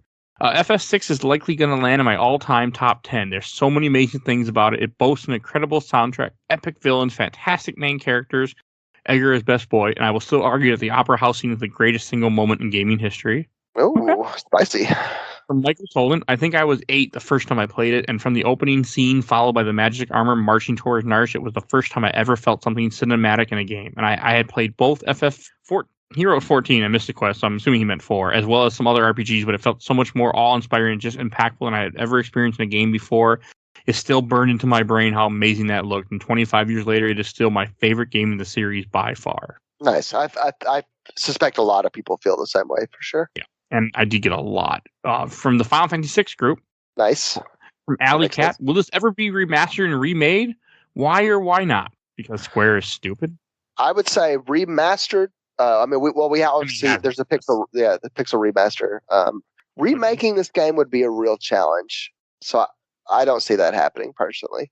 And she also I said would love rightfully declared one of the best RPGs of all time. The World is Square. The World is Square. Daryl fan. From Mark Kearns, I'd say if spoilers are included, you could discuss how Kefka did something no other FF villain has done. We have. When? Let's see. And Mark Kearns, my favorite memory of this game is when I first played through and reached the part where Kefka ruined the world. I honestly watched the cutscene thinking I lost the game. I thought that I was seeing some elaborate game over screen and I'd wind up at my last save point. But then I saw the world ruin and went, wait, I didn't lose. I realized Kefka had done something we hadn't seen in the game before. He destroyed the world. Now we have to make it right. That's relatable. Oh, here's another one from Alley Cat. Her memory I want to read. I played original FF3 on SNES as a child. My mom was really far in the game. I accidentally saved over her file. I was so anxious and afraid when she got home that day. She took it relatively well, though. Good for her, Mom. All right, here's one from Leos Bolin. My boyfriend and I had recently moved in together to one of those illegal basement apartments. Hey, I lived there. I lived in one of those too before. Entertainment was expensive, but we've been into Funkoland that day and saw that someone had sold back a copy of FF3 for the SNES. It had the book. We took the bus home, all but in each other's laps, trying to read the book simultaneously. The next few months, we did not need to worry about spending money on entertainment. 28 years later, still together and still loving FF games. Okay, all right. Okay, I'll read. There's a lot, so thank you guys for all these. I'm not reading them all because I don't have time because this went long because I knew it would. Vernon David Petit. My favorite part of the game was going into the underground castle where you are told about the War of the Magi and come across Odin and how you can get a party wipe with a Tomberry down there if you went too early. Very true. Those fucking Tomberries don't fuck around. Oh, yeah, they're assholes. From Haziel Herrera. I remember being shocked the first time I played it, even though it was pretty recently, 2019. I have never really played a game before with such amazing plot, characters, music, gameplay, and art direction. I remember playing the game all day long and never got bored of it, and the excellent plot and writing made an already excellent experience even better. I never imagined I could like something that much. The only game that comes close to it is Metal Gear Solid 3, but still FF6 by far my favorite game of all time. Nice. No arguments there. Only a couple more. I did from the FF6, The World of Balance. Rafael Guadalupe said, every time it snows here in New England and the snow clouds are overhead and nothing's making a sound, I think of Narsh. Nice. All right, from Stephen Burks. Here's a good question, I think. What is your favorite party setup? I'll go first. Okay. Tiger, Sabin, Locke, Celeste. Whew. So I guess my ultimate party would probably be Terra, Celeste, Sabin, and Realm. Okay. And from Ravin Maharja, my favorite game ever. Such a great storyline. Love Terra. Yeah, same. Terra stands unite. And from Jacob Dunman, this was the game that introduced me to the genre. I spent the summer of 1997 watching my brother get to the end, only to realize, boom, you're only halfway there. The music, the characters, the running from trains, marvelous. Yeah, totally agree. And last one, you know what? We're going to call that. Last one I'm going to read is my memory. Or not read. Let's bring it on. My memory of this game when I think I was 15 or 16, 14 or 15. I had my first girlfriend. And she went to Italy for a few weeks. And I remember it was summer. I wasn't working yet. So I was probably 14 or 15. And I decided, okay, I'm going to replay FF6 again, finally beat the game because I never did up to that point. I did it with my friend who was supposed to be on the show but didn't make it this episode. And I played through the whole game. And I was trying to get everyone up to 99 just because I had nothing better to do in the summer. And my girlfriend was gone. So I was like, okay, I'm just going to sit down and play FF6 or FF3 at the time in SNES all day long. So I'm playing it. And I was getting everyone 99. I had multiple 99 characters. And I ended up stomping my foot down on the ground, or I got up, and it made the SNES freeze, and it deleted all 3 of my saves. Oh, no. And I was done after that. I didn't go back to the game until years later. I finally beat it on the GBA version on a RetroPie. It's funny you say this. I one question. This is something I only noticed this playthrough. Have never heard anyone brought up and haven't even looked into it yet. But I noticed kind of an Italian theme. Like, a lot of the characters seem to have I don't know, Sabin and Edgar, Figaro, sounds almost Italianish to me, Setzer Gabbiani, Celeste Cher, there's an opera. I never thought about it. Yeah, me neither, but as I was playing, it just felt like there's some terms, like I said, the opera house, just like an Italian-ish kind of vibe, and I wonder if it's on purpose, if I'm just kind of putting together stuff that's not necessarily there. I feel like that is on purpose, that's what I want to say. Like it is? Yeah, it doesn't feel like an accident. Yeah, I never really put that together, but I think you're right. Maybe it's loosely based basically on Italy or an Italian culture. And one last thing that I should mention before we go into Shelf Stacker Box. So when I was playing this game, there's a dinosaur forage you can do in this game. You can fight dinosaurs that give you really good items. Do we have a way to share the image I made with these people? No, somehow? not really. But I will post it somewhere. So when we were doing this, I just went into this insane idea that I just went and farmed these dinosaurs because they're the strongest. One of the you get a really good item if you fight a certain enemy that spawns after. They're very difficult. Like this is not an easy fight. Well, maybe for you at a certain point, but it's simple. It's one of the toughest enemies in the game, more or less. But I had killed over 1,000 of these dinosaurs. Over 1,000. I capped out the bestiary that shows how many people you kill at 999. So of course we had to joke that the Mike was the real extinction event for the dinosaurs. Yes, there's a meme I will post, or not really a meme, but an image. Photoshop thing I'll post in the Facebook group. There was no meteor. It was just Mike farming equipment. Forever and ever and ever. I felt like I was there for a long fucking time. I literally cannot imagine. I didn't defeat one of them in this playthrough. I fought one, died like relatively early on, and just never went back. Okay. Although I have done it before. It's good to do. And this will bring us to Shelf Stacker Box. And actually, we're going to read Mike's first because he couldn't be here. So I do have his thing he sent me since he had to leave early. Because this has went for like 2 has kept going since he left. And from Mike's words, like I said earlier in the episode, this game is regarded as one of the best SNES RPGs for a reason. The characters, the music, the setting, all great. The playthrough also really taught me how much I love being able to personalize my party, whether it was being eager to get to Zozo for Edgar's Chainsaw or one of the multitude of game-breaking relic combinations. I always felt like I had a goal in mind to work towards. The game is going on the shelf, obviously, and while likely won't play it in particular anytime soon, it has me eager to play some of the others in the series. Nice. All right, and what about you, Blake? Oh man, is deify an option? I mean, I don't know if words can really convey. Like I feel like it is the Hall of Fame, the top tier pantheon of gaming, and deserves its place as such, without a doubt. Agreed. And I'll go last. This is definitely going on the shelf. This game is amazing still. The GBA version, as much as I don't like the new dungeon, it doesn't hurt anything because the game is still great. Just because you gave me more content doesn't mean that it takes away anything from the other content. Like, the game is amazing. I will never do what I did again. I will never go back and get almost everyone 99. And this was like one of my few moments in my life where I had the time and I had the ability to do it. So I just did it and I loved it. I enjoyed this game and I couldn't stop playing it. And nice. I'm so glad that we got to cover this for episode 150. It's an honor to be here. It's something I've been looking forward to for a really long time. And I'm glad you thought of me. Of course. I'm glad you were able to make it. Otherwise, it would have been me talking about myself for a while. So, I'm glad everybody's in it. You got to have an ensemble for this one. This isn't a solo. This isn't a solo project. I had 4 people. I know. Yeah, we tried. I lost one because he didn't. A good buddy of mine who had played this game when we were kids. He wasn't able to finish it because he's busy as hell. Then we started really late, so Mike was only able to be for half this episode. So luckily, Blake was able to make it. I took it on early, yeah. So I actually started it. We talked about this a few months back as you first broached it to me. So I've actually finished this most recent playthrough probably, 3-4 weeks ago. So I kind of blew through it pretty quickly. So I had lots of time to play and process my thoughts and read lots of trivia and stuff. So I was prepared, safe to say. All right. And I should introduce what we're going to be talking about next week. Next week, we have a very special episode. We're covering Rise of the Argonaut for Xbox 360 era.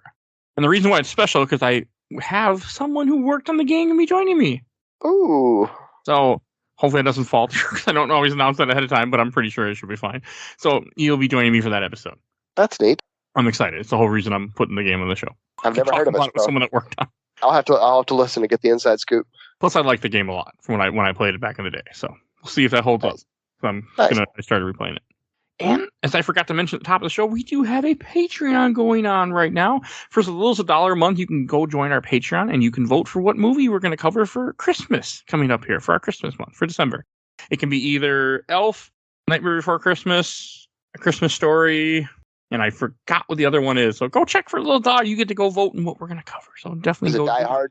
Do you consider Die Hard a Christmas movie? I do, but it's not Die Hard, no. Okay. Home Alone, that's what it is. No, nice, okay. Home Alone. So yes, there's a little $1. You can go do that if you want to go help out the show.